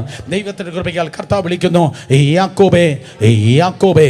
യേശുവിൻ്റെ നാമത്തിൽ ഇന്ന് പകൽക്കാലം നടക്കത്തില്ല, എല്ലാം തീർന്നുപോയി, ജീവിതം അവസാനിച്ചു. നോ, ലൈഫ് തുടങ്ങുന്നതേ ഉള്ളൂ. ഇതുവരെ നീ ചെന്നെത്തിയിട്ടില്ലാത്തതായ പുതിയൊരു ഡയമെൻഷനിലേക്ക്, പുതിയൊരു സ്ഥലത്തേക്ക് ദൈവം തന്നെ മൈഗ്രേറ്റ് ചെയ്യുകയാണ്. അതെ, ഈജിപ്തിലേക്ക് യാക്കോബിനെ കർത്താവ് മൈഗ്രേറ്റ് ചെയ്യുകയാണ്. അതിനുവേണ്ടി കർത്താവ് വിളിക്കുകയാണ് യാക്കോബേ എന്ന്. ഇന്ന് പകൽക്കാലം യേശു കർത്താവ് ഇതുവരെ നീ കയറി ചെന്നിട്ടില്ലാത്ത, ഇതുവരെ അനുഭവിച്ചിട്ടില്ലാത്ത പുതിയ തലങ്ങളെ കീഴടക്കുവാൻ, പുതിയ തലങ്ങളെ, പുതിയ അവകാശങ്ങളെ, പുതിയ നന്മകളെ ഏറ്റെടുക്കുവാൻ യേശു നിന്നെ വിളിക്കുന്നു. കരങ്ങളെ അടിച്ച് വിശ്വസിക്കുന്നവർ ദൈവത്തെ സ്തുതിച്ച് ഹല്ലേലൂയ. നമ്പർ 3, അബ്രഹാമേ യാക്കോബേ. നമ്പർ 3, പുറപ്പാട് പുസ്തകം 3-ാം അധ്യായം 1 മുതൽ താഴേക്ക് നിങ്ങൾ വായിച്ചു വരുമ്പോൾ വിശേഷിച്ചതിൻ്റെ 4-ാം വാക്യത്തിൽ ദൈവമായ കർത്താവ് സ്തോത്രം അതെ ഒരു വിടുതലിന് വേണ്ടി ഒരു മനുഷ്യനെ വിളിക്കുകയാണ്. 3-ാം അധ്യായം പുറപ്പാട് 3 അതിൻ്റെ 4-ാം വാക്യം വായിച്ചേ. നോക്കേണ്ടതിന് അവൻ വരുന്നതിന് മുൻപേ യഹോവ കണ്ടപ്പോൾ ദൈവം മുൾപ്പടർപ്പിൻ്റെ നടുവിൽ നിന്ന് അവനെ മോശെ എന്ന് വിളിച്ചു. എന്തിനു വേണ്ടിയാണ് ദൈവം മോശയെ അത് വിളിച്ചത്? മോശെ എന്ന് വിളിച്ചു. യേശു നിന്നെ വിളിക്കുന്നു. ദൈവം ഈ മനുഷ്യനെ വിളിച്ചത് വീക്കനാണ്. സ്തോത്രം. വീക്കനായ ഈ മോശയെ ദൈവം വിളിച്ചത് സ്തോത്രം ഒരു വലിയൊരു ജനക്കൂട്ടത്തിൻ്റെ വിടുതലിന് വേണ്ടിയാണ് ദൈവം വിളിച്ചത്. വലിയൊരു ജനക്കൂട്ടത്തിൻ്റെ വിടുതലിന് വേണ്ടിയാണ് വിളിച്ചത്. അടുത്ത സെൻറ്റൻസ് വളരെ ഇമ്പോർട്ടൻ്റ് ആണ്. കാരണം വിടുവിക്കപ്പെട്ടവന് മാത്രമേ ജനത്തിന് വിടുതൽ കൊടുക്കുവാൻ കഴിയത്തുള്ളൂ. വിടുവിക്കപ്പെട്ടവന് മാത്രമേ മറ്റുള്ളവർക്ക് വിടുതൽ കൊടുക്കുവാൻ കഴിയത്തുള്ളൂ. പ്രസംഗം കേട്ടവനല്ല, പ്രസംഗത്തിൻ്റെ മാർഗിട്ടവനല്ല. സ്തോത്രം അതെ, വിടുവിക്കപ്പെട്ടവൻ. കഴിഞ്ഞ കാലങ്ങളിലേക്ക് തിരിഞ്ഞു നോക്കുമ്പോൾ ഈ മോശയ്ക്ക് പറവാൻ കൊണ്ട് കഴിയും. സ്തോത്രം 80 വർഷങ്ങൾക്ക് മുമ്പ്, ഇപ്പോൾ പുള്ളിക്ക് ഈ 4-ാം വാക്യം വായിക്കുമ്പോൾ 80 വയസ്സായി. 80 വർഷങ്ങൾക്ക് മുമ്പ് ഈജിപ്തിൻ്റെ ദാനമെന്ന് അവർ വിളിക്കുന്നു. പക്ഷെ എനിക്കത് ശാപമായിരുന്നു. നൈൽ നദി അവർക്ക് ദാനമാണ്. അതെ, എനിക്കത് ശാപമാണ്. സ്തോത്രം. ആ നൈൽ നദിയിൽ നിന്ന് എന്നെ വലിച്ചെടുത്തതാണ്. വെള്ളത്തിൽ നിന്ന് എന്നെ വലിച്ചെടുത്തു. പാസ്റ്റേഴ്സ് കോൺഫറൻസിന് എത്രയോ സ്ഥലങ്ങൾ ഞാൻ പറഞ്ഞിട്ടുണ്ട്. ഏതിൽ നിന്നാണോ ദൈവം നിന്നെ വലിച്ചെടുത്തത് അതിന്മേൽ നിനക്കൊരു എക്സ്ട്രാ അതോറിറ്റി ഉണ്ടായിരിക്കും.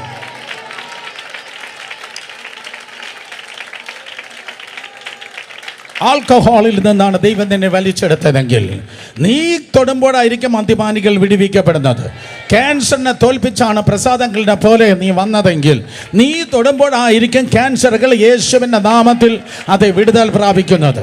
യേശുവിൻ്റെ നാമത്തിൽ നിനക്ക് ഇന്നലത്തെ സാക്ഷ്യം പറയാൻ ഒത്തിരി കാര്യങ്ങളുണ്ട്.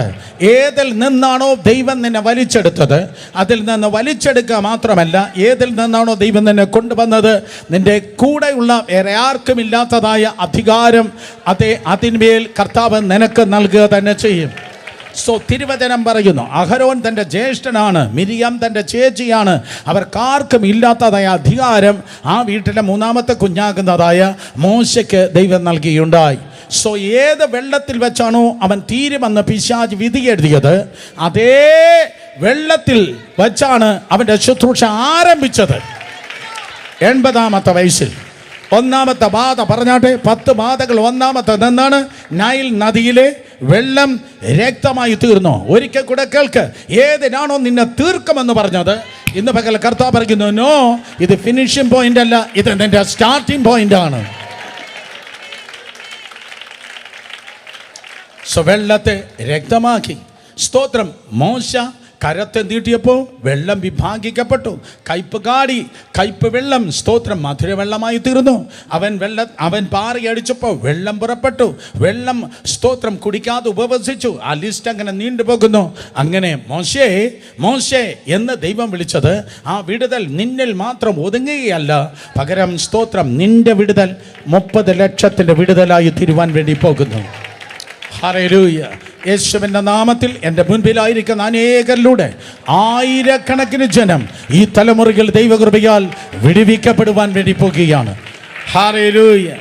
ആയിരക്കണക്കിന് ജനം നിങ്ങളിലൂടെ വിടുവിക്കപ്പെടുവാൻ പോകുന്നു. കാരണം നിന്റെ വിടുതൽ, സ്തോത്രം, ആയിരങ്ങളുടെ വിടുതലായിരിക്കും. 2 കരങ്ങളെ ഉയർത്തി ശക്തിയോടെ ഹല്ലേലൂയ പറ. സ്തോത്രം. 1 ശമൂവേൽ 3-ാം അധ്യായം 10-ാം വാക്യം വായിക്കുമ്പോൾ, യേശു നിന്നെ വിളിക്കുന്നു എന്ന ടൈറ്റിലിൽ ദൈവം 2 പ്രാവശ്യം വിളിച്ച വേറൊരുവനെ നിങ്ങൾക്ക് കാണുവാൻ കഴിയും. 1 ശമൂവേൽ 3-ാം അധ്യായം അതിൻ്റെ 10-ാം വാക്യം. അപ്പോൾ യഹോവ വന്ന് നിന്ന് മുമ്പിലത്തെ പോലെ, ശമൂവേലേ, ശമൂവേലേ എന്ന് വിളിച്ചു. അതിന് ശമൂവേൽ, അരുളി ചെയ്യണമേ, അടിയൻ കേൾക്കുന്നു എന്ന് പറഞ്ഞു. അബ്രഹാമേ, അബ്രഹാമേ, യാക്കോബേ, യാക്കോബേ, മോശേ എന്ന് ഇരട്ടി പ്രാവശ്യം വിളിച്ച കർത്താവ്, 2 പ്രാവശ്യം വിളിച്ച കർത്താവ് ഇപ്പോൾ ഇതാ ശമൂവേലിനോട്, സ്തോത്രം, ശമൂവേലിനെ വിളിക്കുകയാണ്. ശ്രദ്ധിക്കുക, കണ്ണു തുറന്ന് കേൾക്ക്. സ്തോത്രം. അതെ, കാലഘട്ടം വന്ന് വളരെ മോശമാണ് ശമൂവേലിനെ ദൈവം വിളിക്കുമ്പോൾ. അതെ, അന്ന് ജനം ജീവിക്കുന്നത് ഈ കാബോധ് സീസണിലാണ്. അന്ന് ജനം ജീവിക്കുന്നത് മഹത്വം നഷ്ടപ്പെട്ടതായ ഒരു സീസണിലാണ്. മഹത്വം അവരിൽ നിന്ന് നഷ്ടപ്പെട്ടു. ദേവാലയത്തിൻ്റെ മിനോറ, ദേവാലയത്തിൽ കതിരവിളക്ക്, അത് അണയുകയാണ് എല്ലാ രാത്രിയിലും. കതിരവിളക്ക് എന്ന് പറയുന്നത് ഒരു കാരണവശാലും അണയാൻ പാടില്ല. പുറപ്പാട് പുസ്തകം 25-ാം അധ്യായത്തിൽ കതിരവിളക്കിനെ കുറിച്ച് കൽപ്പന കൊടുക്കുമ്പോൾ കർത്താവ് പറഞ്ഞു, അത് നിരന്തരം കത്തിക്കൊണ്ടിരിക്കണം. അർത്ഥം തലമുറയായി അത് കത്തിക്കൊണ്ടിരിക്കണം. പക്ഷേ ദർശനം നഷ്ടപ്പെട്ടതായ കുരുടനായ ഏലി എന്ന പുരോഹിതൻ, ഫൊന്നിയും ഫീനഹാസും എന്ന് പറയുന്ന അദ്ദേഹത്തിന്റെ മക്കൾ, സ്തോത്രം, അവർക്ക് രാത്രി പാപം ചെയ്യണം. എവിടെ വെച്ച്? ദേവാലയത്തിനകത്ത് വെച്ച്. അതിന് വെളിച്ചം പറ്റത്തില്ല. അതിന് വെളിച്ചം പറ്റാതെ ഇരുട്ടുണ്ടെങ്കിലേ പറ്റത്തുള്ളൂ. അതുകൊണ്ട് ഇരുട്ടിന്റെ മറവിൽ പാപം ചെയ്യണം. അതുകൊണ്ട് അവരെന്ത് ചെയ്യുന്നു? ശ്രദ്ധിക്ക്, അവര് കതിരവിളക്കിനെ അവർ അണച്ചു. വളരെ ശ്രദ്ധിക്കണമേ. ആരാണോ വിളക്കണയ്ക്കുന്നത് നല്ല പ്രായത്തിൽ അവനെ ദൈവം അണയ്ക്കും. ഭയപ്പെടുക. സ്തോത്രം. നമ്മൾ അത് അണയ്ക്കുന്നവരല്ല, നമ്മൾ ജ്വലിപ്പിക്കുന്നവരാണ്. പൗലൂസിന്റെ മെന്റാലിറ്റി നോക്ക്. കപ്പൽ ഛേദത്തിൽ നിന്ന് മാൾട്ടാ ദ്വീപിൽ വന്നു കയറിയപ്പോ, അതേ, സ്തോത്രം, അവൻ തീ കൂട്ടി എന്നാണ് വേദപുസ്തകം പറയുന്നത്. പൗലൂസ് തീ കൂട്ടുവാൻ സഹായിച്ചു, അല്ലാതെ പൗലൂസ് വെള്ളം ഒഴിച്ച് ഉള്ള തീ അണച്ചു എന്നല്ല വേദപുസ്തകം പറയുന്നത്. അടുത്തിരിക്കുന്നവർ തൊട്ട് പറഞ്ഞാട്ടെ, തീ കൂട്ടാൻ സഹായിക്കണം. പറഞ്ഞാട്ടെ, തീ കൂട്ടണം. അതല്ല, വെള്ളം ഒഴിക്കുകയല്ല. ആരുടെ മേലുള്ളതായ ജ്വലനത്തെ അണയ്ക്കുന്നവരല്ല, അത് ജ്വലിപ്പിക്കുന്നവരെ. ശത്രു അണയ്ക്കും, പരിശുദ്ധാത്മാവ് ജ്വലിപ്പിക്കും. ഹല്ലേലൂയ. സൊഫന്നിയും ഫീനഹാസും, സ്തോത്രം, അതെ, ആ വിളക്കിനെ അണച്ചിട്ട് ദേവാലയത്തിനകത്ത് അവർ പാപം ചെയ്യാണ്. ഗംഭീരമായി കഴിഞ്ഞ ഉപവാസ പ്രാർത്ഥനയ്ക്ക് ഞാൻ പറഞ്ഞു, ആലയത്തിൽ പാപം, സ്തോത്രം, അതെ, ആ വിളക്കിനെ അണച്ചിട്ട് അവർ പാപം ചെയ്യുകയാണ്. പക്ഷേ ശമൂവേൽ എന്ന കൊച്ചുകുട്ടിയുണ്ടല്ലോ, ശമൂവേൽ എന്ന കൊച്ചുകുട്ടി, അവൻ ഈ വിളക്കണയുന്നത് കാണാൻ കാത്തിരിക്കത്തില്ല. അതിനു മുമ്പേ പുള്ളി ഉറങ്ങുമായിരുന്നു. അല്ലാതെ അച്ചാച്ചന്മാരെന്താ ചെയ്യുന്നതെന്ന് ഇങ്ങനെ, സ്തോത്രം, പുള്ളി നോക്കിയില്ല. അതിന് മുൻപേ പുള്ളി ഉറങ്ങുമായിരുന്നു. ഈ വിളക്കണഞ്ഞത് അവൻ കാണാത്തത് കൊണ്ട് ദാൻ മുതൽ ബർശേബ വരെ അവൻ അണയാത്തവനായ ദൈവം അവനെ സൂക്ഷിച്ചു. ആ ഇഖാബോധിൽ എനിക്ക് പങ്കില്ല. ഒത്തിരി എണ്ണം ഇഖാബോധിൽ ജീവിക്കുന്നു. ഒത്തിരി പേർ ദൈവകൃപ നഷ്ടപ്പെടുന്നു, അഭിഷേകം നഷ്ടപ്പെടുന്നു, ശുശ്രൂഷ നഷ്ടപ്പെടുന്നു. അവൻ്റെ പേര് മതി, സ്ഥാനം മതി, പാപം മതി, കസേരക്കള മതി, പണം മതി, ഇൻ ജീസസ് നെയിം. പക്ഷെ എൻ്റെ പേര് ആ ഇഖാബോധിൽ എഴുതിയിട്ടില്ല. എൻ്റെ പേര് ആ ഇഖാബോധിൻ്റെ ലിസ്റ്റിലില്ല. No way no way no way. ഞാൻ വന്നത് പണത്തിനല്ല, പേരിനല്ല, പ്രസിദ്ധിക്കല്ല, യൂട്യൂബ് ചാനലിന് വേണ്ടിയല്ല. എനിക്ക് വേണ്ടിയത് കർത്താവാണ്. എൻ്റെ ഏറ്റവും വലിയ ആഗ്രഹം യേശുവിന് വേണ്ടി രക്തസാക്ഷിയാകണമെന്നതാണ്. അല്ലാതെ ആളുകളിക്ക് എന്നല്ല, പേരിനല്ല ഞാൻ വന്നത്, പ്രസിദ്ധിക്കല്ല വന്നത്. ഇഖാബോദിൽ എൻ്റെ പേര് എഴുതിയിട്ടില്ല. ഇമ്മാനുവേലിൻ്റെ ലിസ്റ്റിലാണ് എൻ്റെ പേര് എഴുതിയിരിക്കുന്നത്. ഞാൻ ജീവിക്കുന്നത് ഇഖാബോദിലല്ല, ഞാൻ ജീവിക്കുന്നത് ഇമ്മാനുവേലിലാണ്. ഇമ്മാനുവേൽ എന്ന് പറഞ്ഞാൽ ദൈവം നമ്മോട് കൂടെ. ഒരിക്കൽ കൂടെ, ദൈവം നമ്മോട് കൂടെ. പണ്ട് പുള്ളി ഭൂതത്തെ ഓടിച്ചു, ഇന്ന് ഭൂതം അതെ അയാളെ ഓടിക്കുന്നു എന്ന ഗതികേടല്ല നമുക്കുള്ളത്. അന്നും ഭൂതത്തെ ഓടിക്കുന്നെങ്കിൽ ഇന്നും ഭൂതത്തെ ഓടിക്കുന്നു. അന്നും ക്യാൻസർ മാറിയെങ്കിൽ ഇന്നും മാറുന്നു. അന്ന് സൗഖ്യം നടന്നെങ്കിൽ ഇന്നും നടക്കുന്നു. കാലേബ് പറഞ്ഞതുപോലെ അന്നത്തെ ആരോഗ്യം എനിക്കിന്നുമുണ്ട്, അന്നത്തെ തീ എനിക്കിന്നുമുണ്ട്, അന്നത്തെ അഭിഷേകം എനിക്കിന്നുമുണ്ട്. ഈ കാബോദിലല്ല ഞാൻ ജീവിക്കേണ്ടത്. ഞാൻ എന്ത് ചെയ്യും? ഇമ്മാനുവേൽ സീസണിൽ അത്രയേ ജീവിക്കേണ്ടത്. പക്ഷെ മൂല്യച്യുതി വന്നതായ ആ സമയത്ത് സ്തോത്രം, ഒരു റവല്യൂഷൻ കൊണ്ടുവരുവാൻ, ഒരു ഭയങ്കര മാറ്റം കൊണ്ടുവരുവാൻ സ്തോത്രം ദൈവം ശമൂവേലിനെ വിളിച്ചു. യേശുവിൻ്റെ നാമത്തിൽ യങ്സ്റ്റേഴ്സുകൾക്ക് യേശുവിൻ്റെ നാമത്തിൽ ഒത്തിരി എണ്ണം ഈ കാബോദിൽ ജീവിക്കുമ്പോൾ, മഹത്വം നഷ്ടപ്പെട്ട് ജീവിക്കുമ്പോൾ, ദൈവകൃപ നഷ്ടപ്പെട്ട് ജീവിക്കുമ്പോൾ വലിയ മാറ്റം കൊണ്ടുവരുവാൻ ദൈവമായ കർത്താവ് ചിലതിനെ വിളിക്കുന്നു. യേശു നിന്നെ വിളിക്കുകയാണ്. ദൈവസഭയിൽ വലിയ മാറ്റം കൊണ്ടുവരുവാൻ, ആ മാറ്റം സമൂഹത്തെ സ്വാധീനിക്കുവാൻ ദൈവം നിന്നെ വിളിക്കുന്നു. ഹല്ലേലൂയ. അതുവരെ സഭയ്ക്ക് പുരോഹിതന്മാരെ അറിയാം, അതുവരെ സഭയ്ക്ക് പ്രവാചകന്മാരെ അറിയാം, അതുവരെ സഭയ്ക്ക് പുരോഹിതന്മാരെ അറിയാം, അതുവരെ സഭയ്ക്ക് പ്രവാചകന്മാരെ അറിയാം. പക്ഷേ രാജാക്കന്മാർ എന്തെന്ന് സഭയ്ക്ക് അറിയത്തില്ല. രാജാക്കന്മാർ എന്തെന്ന് ഇസ്രായേൽ രാഷ്ട്രത്തിന് അറിയത്തില്ല. എന്നാൽ രാത്രിയിൽ വിളിച്ച ആ കർത്താവ്, സ്തോത്രം, രാത്രിയിൽ ശമൂവേലിനെ വിളിച്ചുണർത്തിയ ആ കർത്താവ് ഇതാ പുതിയൊരു യുഗം ഇസ്രായേലിൽ കൊണ്ടുവരുവാൻ ദൈവമായ കർത്താവ് ശമൂവേലിനെ ഉപയോഗിച്ച്. വേദപുസ്തകം പറയുന്നു, ശമൂവേലിന്റെ തൈലക്കൊമ്പിൽ നിന്നാണ് ദാവീദ് എന്ന രാജാവിനെ ദൈവം പുറത്തെടുത്തത്. ഒരിക്കൽ കൂടെ, ശമൂവേൽ എന്ന ദൈവദാസന്റെ തൈലക്കൊമ്പിൽ നിന്നാണ് അതുവരെ ഇസ്രായേൽ രാഷ്ട്രം കണ്ടിട്ടില്ലാത്ത ദാവീദ് എന്ന അതേ സ്തോത്രം രാജാവിന്റെ ദൈവം പുറത്തെടുത്തത്. In the name of Jesus Keralam കേൾക്കട്ടെ. ഈ മാർച്ച് മാസം 1-ാം തീയതി ഭാരതത്തിലെ ദൈവസഭ കേൾക്കട്ടെ. ഇതുവരെ കണ്ടിട്ടില്ലാത്തത്, ഇതുവരെ കണ്ടിട്ടില്ലാത്തത്, ഇതുവരെ എഴുന്നേറ്റിട്ടില്ലാത്തത്, ഇതുവരെ സഭയ്ക്ക് പരിചയമില്ലാത്തത്. Get ready. ഒരുങ്ങിക്കോ. വല്ലവന് ചെയ്തതിന്റെ ബാക്കിയല്ല നീ ചെയ്യേണ്ടത്. ആരോ ചെയ്തതിന്റെ ബാക്കിയല്ല ചെയ്യേണ്ടത്, ആരും ചെയ്യാത്തത് ചെയ്യുവാൻ ഏറ്റെടുക്കണം മക്കളെ. ഏറ്റെടുത്തേ പറ്റത്തുള്ളൂ. ആരും ചെയ്യാത്തത് ചെയ്യുവാൻ ദൈവം തന്നെ വിളിച്ചിരിക്കുന്നു. ആരും പറയാത്തത് അതെ പറയുവാൻ, ആരും പാടാത്തത് പാടുവാൻ. യേശുവിൻ്റെ നാമത്തിൽ, യേശുവിൻ്റെ നാമത്തിൽ, യേശുവിൻ്റെ നാമത്തിൽ, യേശുവിൻ്റെ നാമത്തിൽ. ആയിരങ്ങൾ നിന്നോട് വന്ന് ചോദിക്കും, എന്താ ഇതിങ്ങനെ വ്യാഖ്യാനിക്കുന്നത്? ഈ വ്യാഖ്യാനം ഞാൻ ഇതുവരെ ഇങ്ങനെ കേട്ടിട്ടില്ലല്ലോ. അതാണ് എൻ്റെ നിയോഗം, എൻ്റെ പുതപ്പതാണ്. ഓ, ഈ കാര്യം ഇങ്ങനെ കണ്ടിട്ടില്ലല്ലോ, അതാണ് എൻ്റെ നിയോഗം. യേശുവിൻ നാമത്തിൽ ആരിലൂടെ നടക്കാത്തത്, ആരും പറയാത്തത്, ആരും ചെയ്യാത്തത്.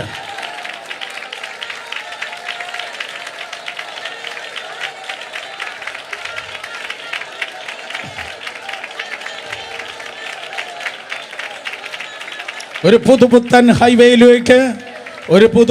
ഹൈവേയിലേക്ക് ഒരു വാഹനം ഓടിക്കയറുന്നത് പോലെ ഇതുവരെ ദൈവജനം, ദൈവസഭ, ദൈവിക ശുശ്രൂഷ കടന്നിട്ടില്ലാത്ത പുതിയ തലങ്ങളിലേക്ക് കടക്കുവാൻ ശമൂവേലേ 2026 ശമൂവേലേ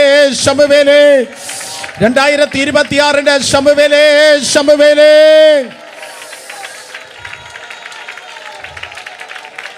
ഒത്തിരി എണ്ണം കണ്ടുപൊട്ടന്മാരായി, ഒത്തിരി എണ്ണം പള്ളിയിൽ പാപം ചെയ്യുന്നു, ഒത്തിരി എണ്ണം ദേവാലയത്തിൽ പാപം ചെയ്യുന്നു, സഭയിൽ പാപം.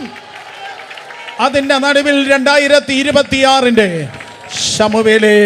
ശമൂവേലേ കരങ്ങളെ ചലിപ്പിച്ച് വിശ്വസിക്കുന്ന ഒരു ദൈവത്തെ സ്തുതിച്ച്, ശമുവേലേ. ഒത്തിരി പേർക്ക് ആകുലതകളാണ്, വ്യാകുലതകളാണ്. സ്തോത്രം, ആകുലതകളാണ്, വ്യാകുലതകളാണ്. ആകുലതയിലും വ്യാകുലതയിലുമായിരിക്കുന്ന ആരെയൊക്കെ നോക്കി കർത്താവ് പറയും, മാർത്തേ മാർത്തേ. നിങ്ങൾക്ക് പോയിന്റ് വേണോ, പ്രസൻസ് വേണോ? കമാൺ, നിങ്ങൾക്ക് പോയിന്റ് വേണോ, പ്രസൻസ് വേണോ? പറ, നിങ്ങൾക്ക് പോയിന്റ് വേണോ, പ്രസൻസ് വേണോ? സ്തോത്രം. യെസ്, മാർത്തേ മാർത്തേ. ലൂക്കോസ് 10:38 മുതൽ 42 വരെ. മാർത്തേ മാർത്തേ. ശബ്ദം ഉയർത്തി പറഞ്ഞേ, മാർത്തേ മാർത്തേ. ശിമോനെ ശിമോനെ, ഗോതമ്പ് പാറ്റുന്നത് പോലെ നിന്നെ പാറ്റാൻ സാത്താൻ അവകാശം ചോദിച്ചു, പക്ഷേ ഞാൻ വിട്ടുകൊടുത്തില്ല. സ്തോത്രം. ഗോതമ്പ് പാറ്റുന്നത് പോലെ ഞാൻ നിന്നെ പാറ്റാൻ, സ്തോത്രം, സാത്താൻ നിന്നെ പാറ്റാൻ ചോദിച്ചു എന്ന് പറഞ്ഞാൽ ടു ഹാവ് യു, നിന്നെ അവൻ്റെതാക്കാൻ, അവൻ്റെ അടിമപ്പണി ചെയ്യാൻ സ്തോത്രം നിന്നെ ചോദിച്ചു. ലൂക്കോസ് 22:31-32. ശിമോനെ ശിമോനെ, ഞാൻ വിട്ടുകൊടുത്തില്ല. അർത്ഥം, നിന്നെ സാത്താന് വിട്ടുകൊടുക്കാതെ പിതാവിൻ്റെ വലതുഭാഗത്ത് നിനക്ക് വേണ്ടി പ്രാർത്ഥിച്ച ഒരുവനുണ്ട്. ഹല്ലേലൂയ. ചിലർ പറയാറുണ്ട്, ഞങ്ങൾ പ്രാർത്ഥിച്ചത് കൊണ്ടാണ് നിങ്ങളിങ്ങനെ ജീവിക്കുന്നത്. ചില പാസ്റ്റർമാരുടെ മാനിപ്പുലേഷനാണ്. സ്തോത്രം. അതെ, ഞാൻ പ്രാർത്ഥിച്ചത് കൊണ്ടാണ് നിനക്ക് ജോലി കിട്ടിയത്, ഞാൻ പ്രാർത്ഥിച്ചത് കൊണ്ടാണ് നിനക്ക് വീട് കിട്ടിയത്, ഞാൻ പ്രാർത്ഥിച്ചത് കൊണ്ടാണ് നിൻ്റെ കുഞ്ഞിന് എൻട്രൻസ് കിട്ടിയത്. മന്ദബുദ്ധി, അങ്ങനെയല്ല കാര്യങ്ങൾ നടക്കുന്നത്. നീ പ്രാർത്ഥിച്ചാലും ശരി, പ്രാർത്ഥിച്ചില്ലെങ്കിലും ശരി, സ്തോത്രം, പിതാവിൻ്റെ വലതുഭാഗത്ത് എനിക്കൊരു അഡ്വക്കേറ്റ് ഉണ്ട്. പിതാവിൻ്റെ വലതുഭാഗത്ത് എനിക്കൊരു കർത്താവുണ്ട്. അവന് ഫീസ് അങ്ങോട്ട് കൊടുക്കണ്ട, അവൻ രക്തം ഇങ്ങോട്ട് തന്നവനാണ്. അവന് ഫീസ് അങ്ങോട്ട് കൊടുക്കണ്ട, അവൻ രക്തം ഇങ്ങോട്ട് തന്നവനാണ്. ആ രക്തം ചുമ്മാതിരിക്കത്തില്ല. ആ രക്തം, സ്തോത്രം, എനിക്ക് വേണ്ടി സംസാരിക്കുന്നു, അവൻ എനിക്ക് വേണ്ടി പ്രാർത്ഥിക്കുന്നു. ശിമോനെ ശിമോനെ. ദമസ്കോസിന്റെ പടിവാതിക്കൽ വെച്ച് ഒരുവനെ കർത്താവ് പറഞ്ഞു, ശൗലേ ശൗലേ. ഞാൻ നിർത്തി. സ്തോത്രം. ശൗലേ ശൗലേ ശൗലേ ശൗലേ. സ്തോത്രം. പിതാവായ ദൈവം വിളിച്ചു, അബ്രഹാമേ അബ്രഹാമേ, യാക്കോബേ യാക്കോബേ, മോശേ മോശേ, ശമൂവേലേ ശമൂവേലേ. 4 പേരെ പിതാവായ ദൈവം വിളിച്ചു, 3 പേരെ പുത്രനും വിളിച്ചു. കണക്ക് ശരിയായില്ലല്ലോ. 4 പ്രാവശ്യം 4 പേരെ, സ്തോത്രം, പിതാവായ ദൈവം വിളിച്ചു. അബ്രഹാമേ അബ്രഹാമേ, യാക്കോബേ യാക്കോബേ, മോശേ മോശേ, ശമൂവേലേ ശമൂവേലേ. 4 പേരെ പിതാവായ ദൈവം വിളിച്ചു. പക്ഷെ പുത്രൻ വിളിച്ചത് മാർത്തേ മാർത്തേ, ശിമോനെ ശിമോനെ, ശൗലേ ശൗലേ. സ്തോത്രം. 3 പേരെ പുത്രൻ വിളിച്ചുള്ളൂ. മാർത്തേ മാർത്തേ, ശിമോനെ ശിമോനെ, ശൗലേ ശൗലേ. ഇനി ഒരാളിനെ കൂടെ വിളിക്കണമല്ലോ, ഇനി ഒരാളിനെ കൂടെ വിളിക്കണമല്ലോ. കർത്താവിനി എപ്പോഴാണ് ഇനി 4ാമത് ഒരാളിനെ കൂടെ വിളിക്കണമെന്ന് പറഞ്ഞ് ആരെയാണ് വിളിക്കുന്നത്? ഞാൻ അങ്ങനെ വായിച്ചു വന്നപ്പോൾ അവൻ മനുഷ്യനെയല്ല വിളിച്ചു, സ്വർഗത്തേക്ക് നോക്കി വിളിച്ചു, എൻ്റെ ദൈവമേ എൻ്റെ ദൈവമേ, നീ എന്നെ കൈവിട്ടതെന്ത്? വല്ലതും മനസ്സിലാകുന്ന കുഞ്ഞേ? മനസ്സിലാകുന്ന ആമയും പറഞ്ഞേ. പിതാവേ ദൈവം 4 പേരെ വിളിച്ചു, പുത്രൻ 3 പേരെ വിളിച്ചു. 3 പേരെ വിളിച്ച്, സ്തോത്രം, വനിത ക്രൂശിക്കപ്പെട്ടു. സൂര്യൻ ഇരുണ്ടു, ഇരുട്ടായിപ്പോയി. ഇരുട്ടത്താണ് ആ നിലവിളി.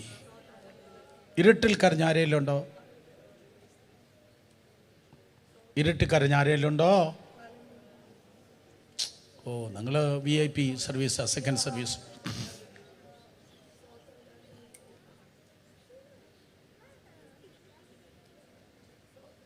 അർദ്ധരാത്രിയിലെ സ്നേഹിതൻ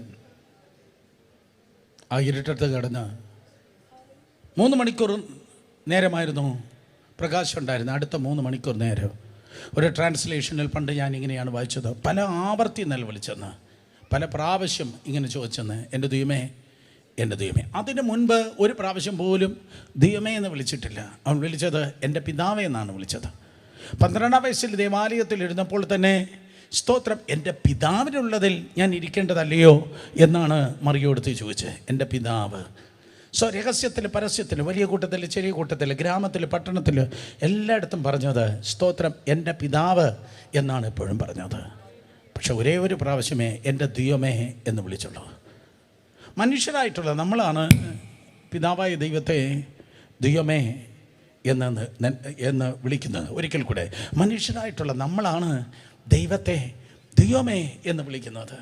പക്ഷേ യേശു കർത്താവ്, സ്തോത്രം, ഒരേ ഒരു പ്രാവശ്യം, സ്തോത്രം, 22-ാം സങ്കീർത്തനം 1-ാം വാക്യം നാം വായിച്ചു കേട്ടതുപോലെ, സ്തോത്രം. ഒരേ ഒരു പ്രാവശ്യം അവൻ നിലവിളിച്ചു ചോദിച്ചു, വായ്, എന്തുകൊണ്ട് നീ എന്നെ കൈവിട്ടു? കാരണം ഈ പുസ്തകം അറിയാമെന്നുള്ളതുപോലെ ഒക്കെ ഞാൻ ജീവിച്ചു.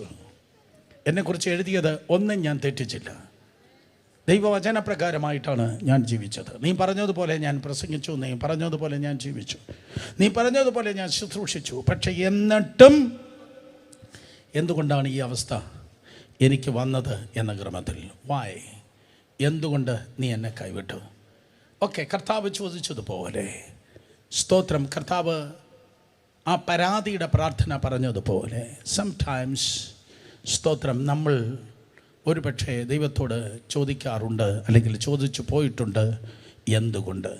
ഞാൻ നിങ്ങളെ പഠിപ്പിക്കുന്നത് ഇന്ന്, സ്തോത്രം, ദൈവത്തെ ഒരു പ്രതികൂട്ടിൽ കയറ്റി നിർത്തിയിട്ട് എന്തുകൊണ്ട് എന്ന് ചോദ്യം ചെയ്യാൻ നമുക്ക് അധികാരമില്ല. ഒരിക്കൽ കൂടെ, എന്തോ ജീവിതത്തിൽ വന്നാലും, എത്ര കൊടുങ്കാറ്റ് വന്നാലും, എത്ര പെരുങ്കാറ്റ് വന്നാലും, ദൈവത്തെ ഒരിക്കലും ഒരു പ്രതിക്കൂട്ടിൽ കയറ്റി നിർത്തിയിട്ട് പറ, എന്തുകൊണ്ട് എനിക്കിങ്ങനെ വന്നു എന്ന് ദൈവത്തെ ചോദ്യം ചെയ്യാൻ ദൈവം നമ്മെ വിളിച്ചിട്ടേയില്ല. മൂത്തമ്പക്കൽ സാധു കൊച്ചു കുഞ്ഞു ഉപദേശി പാടിയതുപോലെ, ദുഃഖത്തിൻ്റെ പാനപാത്രം കർത്താവിൻ്റെ കയ്യിൽ തന്ന, ചോദ്യം ചെയ്യല്ലേ, പാനം ചെയ്തോളാം. ചോദ്യം ചെയ്യല്ലേ, പാനം ചെയ്തോളാം. That's all. കാരണം തെറ്റ് പറ്റാത്ത ഒരു ദൈവം നമുക്കുണ്ട്. എന്തെങ്കിലും നിങ്ങളുടെ ജീവിതത്തിൽ തിന്മയ്ക്കായി ഭവിച്ചെങ്കിൽ, സ്തോത്രം, പലിശയും കൂട്ടുപലിശയും ഉൾപ്പെടെ അതിനപ്പുറത്ത് നന്മയ്ക്കാക്കി തീർക്കുവാൻ ദൈവത്തിന് കഴിയും. പക്ഷേ ശുശ്രൂഷ കാലയളവിൽ ഞാൻ ചോദിച്ചിട്ടുണ്ട്, എന്തുകൊണ്ട് ഇത് അനുവദിക്കുന്നു? ഫോർ എക്സാമ്പിൾ, കഴിഞ്ഞ ആഴ്ചത്തെ എൻ്റെ ലൈഫാണ് ഞാൻ പറയുന്നത്. ഈ സർവീസിന് അറ്റൻഡ് ചെയ്യുന്ന വളരെ വിലപ്പെട്ടതായ ഒരു കുടുംബം, നമുക്ക് ഇവർക്ക് ഏറ്റവും പ്രിയപ്പെട്ടവർ, സ്തോത്രം, ഒരു ഇമ്പോർട്ടൻ്റായ മെഡിക്കൽ ചെക്കപ്പിലേക്ക് കഴിഞ്ഞ ദിവസം, സ്തോത്രം, പ്രസിദ്ധമായ ഒരു ആശുപത്രിയിൽ പോകേണ്ടി വന്നു. വിശാഖപട്ടണത്ത് 10,000-ഓളം വരുന്ന പാസ്റ്റേഴ്സിൻ്റെ നടുവിൽ ഒരു പാസ്റ്റേഴ്സ് കോൺഫറൻസ് ഞാൻ ശുശ്രൂഷിക്കുക. സോ വിശാഖപട്ടണത്തേക്ക് യാത്ര ചെയ്യുമ്പോൾ, ആ പാസ്റ്റേഴ്സ് കോൺഫറൻസിനായിരിക്കുമ്പോൾ, അവിടുത്തെ 4 സെഷന് ശുശ്രൂഷിക്കും. എൻ്റെ ഹൃദയം വല്ലാതെ വിങ്ങി. എന്തായിരിക്കും ആ വ്യക്തിക്ക് സംഭവിക്കുന്നത്, ആ കുടുംബത്തിൽ എന്താ സംഭവിക്കുന്നത്, ആ സഹോദരൻ എന്തായിരിക്കും? അവരെ വിളിച്ച് ചോദിക്കാൻ തന്നെ ഞാൻ സങ്കോചപ്പെട്ടു. എന്നാൽ ദൈവത്തിന് സ്തോത്രം, ഇന്ന് ആരോഗ്യത്തോടെ, കൃപയോടെ സകലതിനെ ക്യാൻസൽ ചെയ്ത് സകല നെഗറ്റിവിറ്റി മാറ്റി ദൈവം ഈ സെക്കൻഡ് സർവീസിന് കൊണ്ടുവന്ന ദൈവകൃപയ്ക്കായി സ്തോത്രം. സോ ഒരു ദിവസം, സ്തോത്രം, ദൈവസന്നിധിയിൽ പോകുമ്പോൾ മാത്രമേ ഈ ചോദ്യങ്ങൾക്ക് ഉത്തരമുള്ളൂ. ഭൂമിയിൽ നമ്മളായിരിക്കുമ്പോൾ പലതരത്തിലുള്ളതായ ചോദ്യങ്ങളുണ്ട്. വായ്, എന്തുകൊണ്ട് ഇങ്ങനെ സംഭവിച്ചു? നിന്നെ പോലെ പ്രാർത്ഥിക്കാത്തവർ, നിന്റെ അത്രയും ദൈവത്തിന് വേണ്ടി കൊടുക്കാത്തവർ, പ്രയോജനപ്പെടാത്തവർ, നിന്നെ അത്രയും സ്റ്റാൻഡേർഡിൽ ദൈവകൃപകൾ ജീവിക്കാത്തവർ, അവർക്കെല്ലാം ഉണ്ട്. അവർക്കൊരു കുറവില്ല. നമ്മെ പോലെയല്ല. ആ സ്റ്റാൻഡേർഡിൻ്റെ 7 അയലത്ത് വരാത്തവർക്ക് ഒരു പ്രശ്നമില്ല. പക്ഷെ അറിയാമെന്നുള്ളതുപോലെ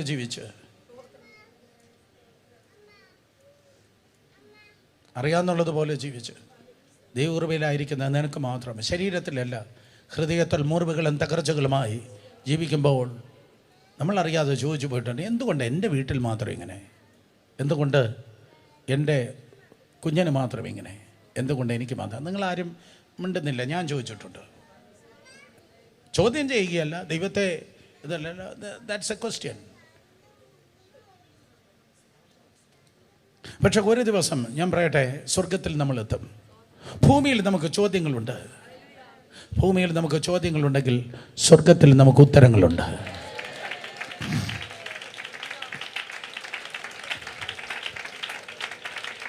ഭൂമിയിൽ നമുക്ക് ചോദ്യങ്ങളുണ്ടെങ്കിൽ സ്വർഗത്തിൽ നമുക്ക് എന്തുണ്ട്? ഉത്തരവുണ്ട്. സോ സ്വർഗത്തിലെത്തും എന്ന് പറയുന്ന ഒരു കാര്യങ്ങൾ ഉയർത്തിയാട്ട് സ്വർഗത്തിൽ ഞാൻ കാണും. റിയലി ഗുഡ്, ആമേൻ. നമുക്ക് അവിടെ ചെന്ന് അടിച്ചു പൊളിക്കണം. ഗുഡ്, എല്ലാവരും ഉണ്ട്. ഗുഡ്, ഹല്ലേലൂയ, ഗുഡ്, നല്ല കാര്യം. ഞാൻ നിങ്ങളോട് ചോദിക്കട്ടെ, യേശുപ്പച്ചനെ സ്വർഗത്തിൽ ചെന്ന് കാണുമ്പോൾ നിങ്ങൾ എന്തു ചെയ്യും? അല്ല, ആദ്യത്തെ റിയാക്ഷൻ എന്താണ്? ഹായ് ജീസസ് പറ, എന്തായിരിക്കും? ഞാൻ എന്നോട് തന്നെ ചോദിച്ചു. കർത്താവിനെ കാണുമ്പോൾ ഞാൻ എന്തായിരിക്കും ചെയ്യുന്നത്? അനാലിംഗനം ചെയ്യുകയോ അല്ലെങ്കിൽ യേശുവിൻ്റെ കൈക്ക് പിടിച്ച് നൃത്തം ചെയ്യുകയല്ല. ഞാൻ അവൻ്റെ പാദത്തിൽ വീഴും. അവൻ്റെ പാദത്തിൽ വീണ് ആ പാദങ്ങളെ ചുംബിക്കും. എന്നിട്ട് അവനോട് ചോദിക്കും, അവനോട് പറയും താങ്ക് യു, ഒരുപാട് നന്ദിയുണ്ട്, ഒരുപാട് നന്ദിയുണ്ട്. നിന്നെപ്പോലെ ഇത്രയും ഡിസ്റ്റൻസ് എനിക്ക് വേണ്ടി ആരും യാത്ര ചെയ്തില്ല. എനിക്ക് വേണ്ടി ഇത്രയും ദൂരം യാത്ര ചെയ്തത് നീയാണ്. കർത്താവേ, എത്രയോ ആയിരക്കണക്കിന് പ്രകാശവർഷം യാത്ര ചെയ്ത് അങ്ങ് ഈ ഭൂമിയിലേക്ക് കടന്നു വന്നു. ഞാനല്ല അങ്ങേ സ്നേഹിച്ച്. എന്നെ ഇത്രയും യാത്ര ചെയ്ത ആരുമില്ല, ഇത്രയും സ്നേഹിച്ചതും ആരുമില്ല. അങ്ങനെക്ക് വേണ്ടി സ്തോത്രം. അൺകണ്ടീഷണലായി നീ എന്നെ സ്നേഹിച്ചു.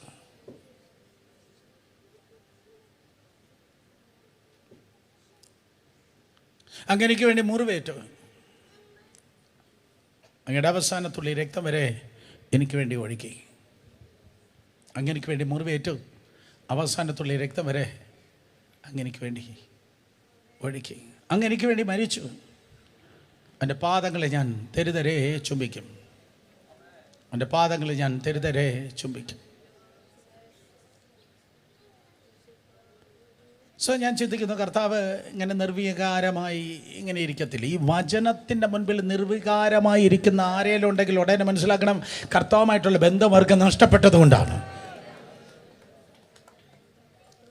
യേശുവിൻ്റെ ഏറ്റവും വലിയ പ്രത്യേകത, കർത്താവ് വികാരമില്ലാതെ ഇരിക്കത്തില്ല. എൻ്റെ പാദത്തിൽ ഒരുവൾ കിടന്ന് കരഞ്ഞാൽ നിശ്ചയം അവൻ എഴുന്നേൽപ്പിക്കും. ഞാൻ അങ്ങോട്ട് ചോദിക്കുന്നതിന് മുമ്പ് എൻ്റെ ഹൃദയത്തെ മനസ്സിലാക്കുന്ന കർത്താവ് ഇങ്ങോട്ട് പറയും, സുരേഷേ, നിൻ്റെ ഹൃദയത്തിൽ ഒരുപാട് ചോദ്യങ്ങളുണ്ട്. എന്തുകൊണ്ട് ആ കുടുംബത്തിൽ എങ്ങനെ നടന്നു? എന്തുകൊണ്ട് ആ പാസ്റ്റർക്ക് എങ്ങനെ നടന്നു? എന്തുകൊണ്ട് ആ സ്പിരിച്വൽ ലീഡറിന് എങ്ങനെ നടന്നു?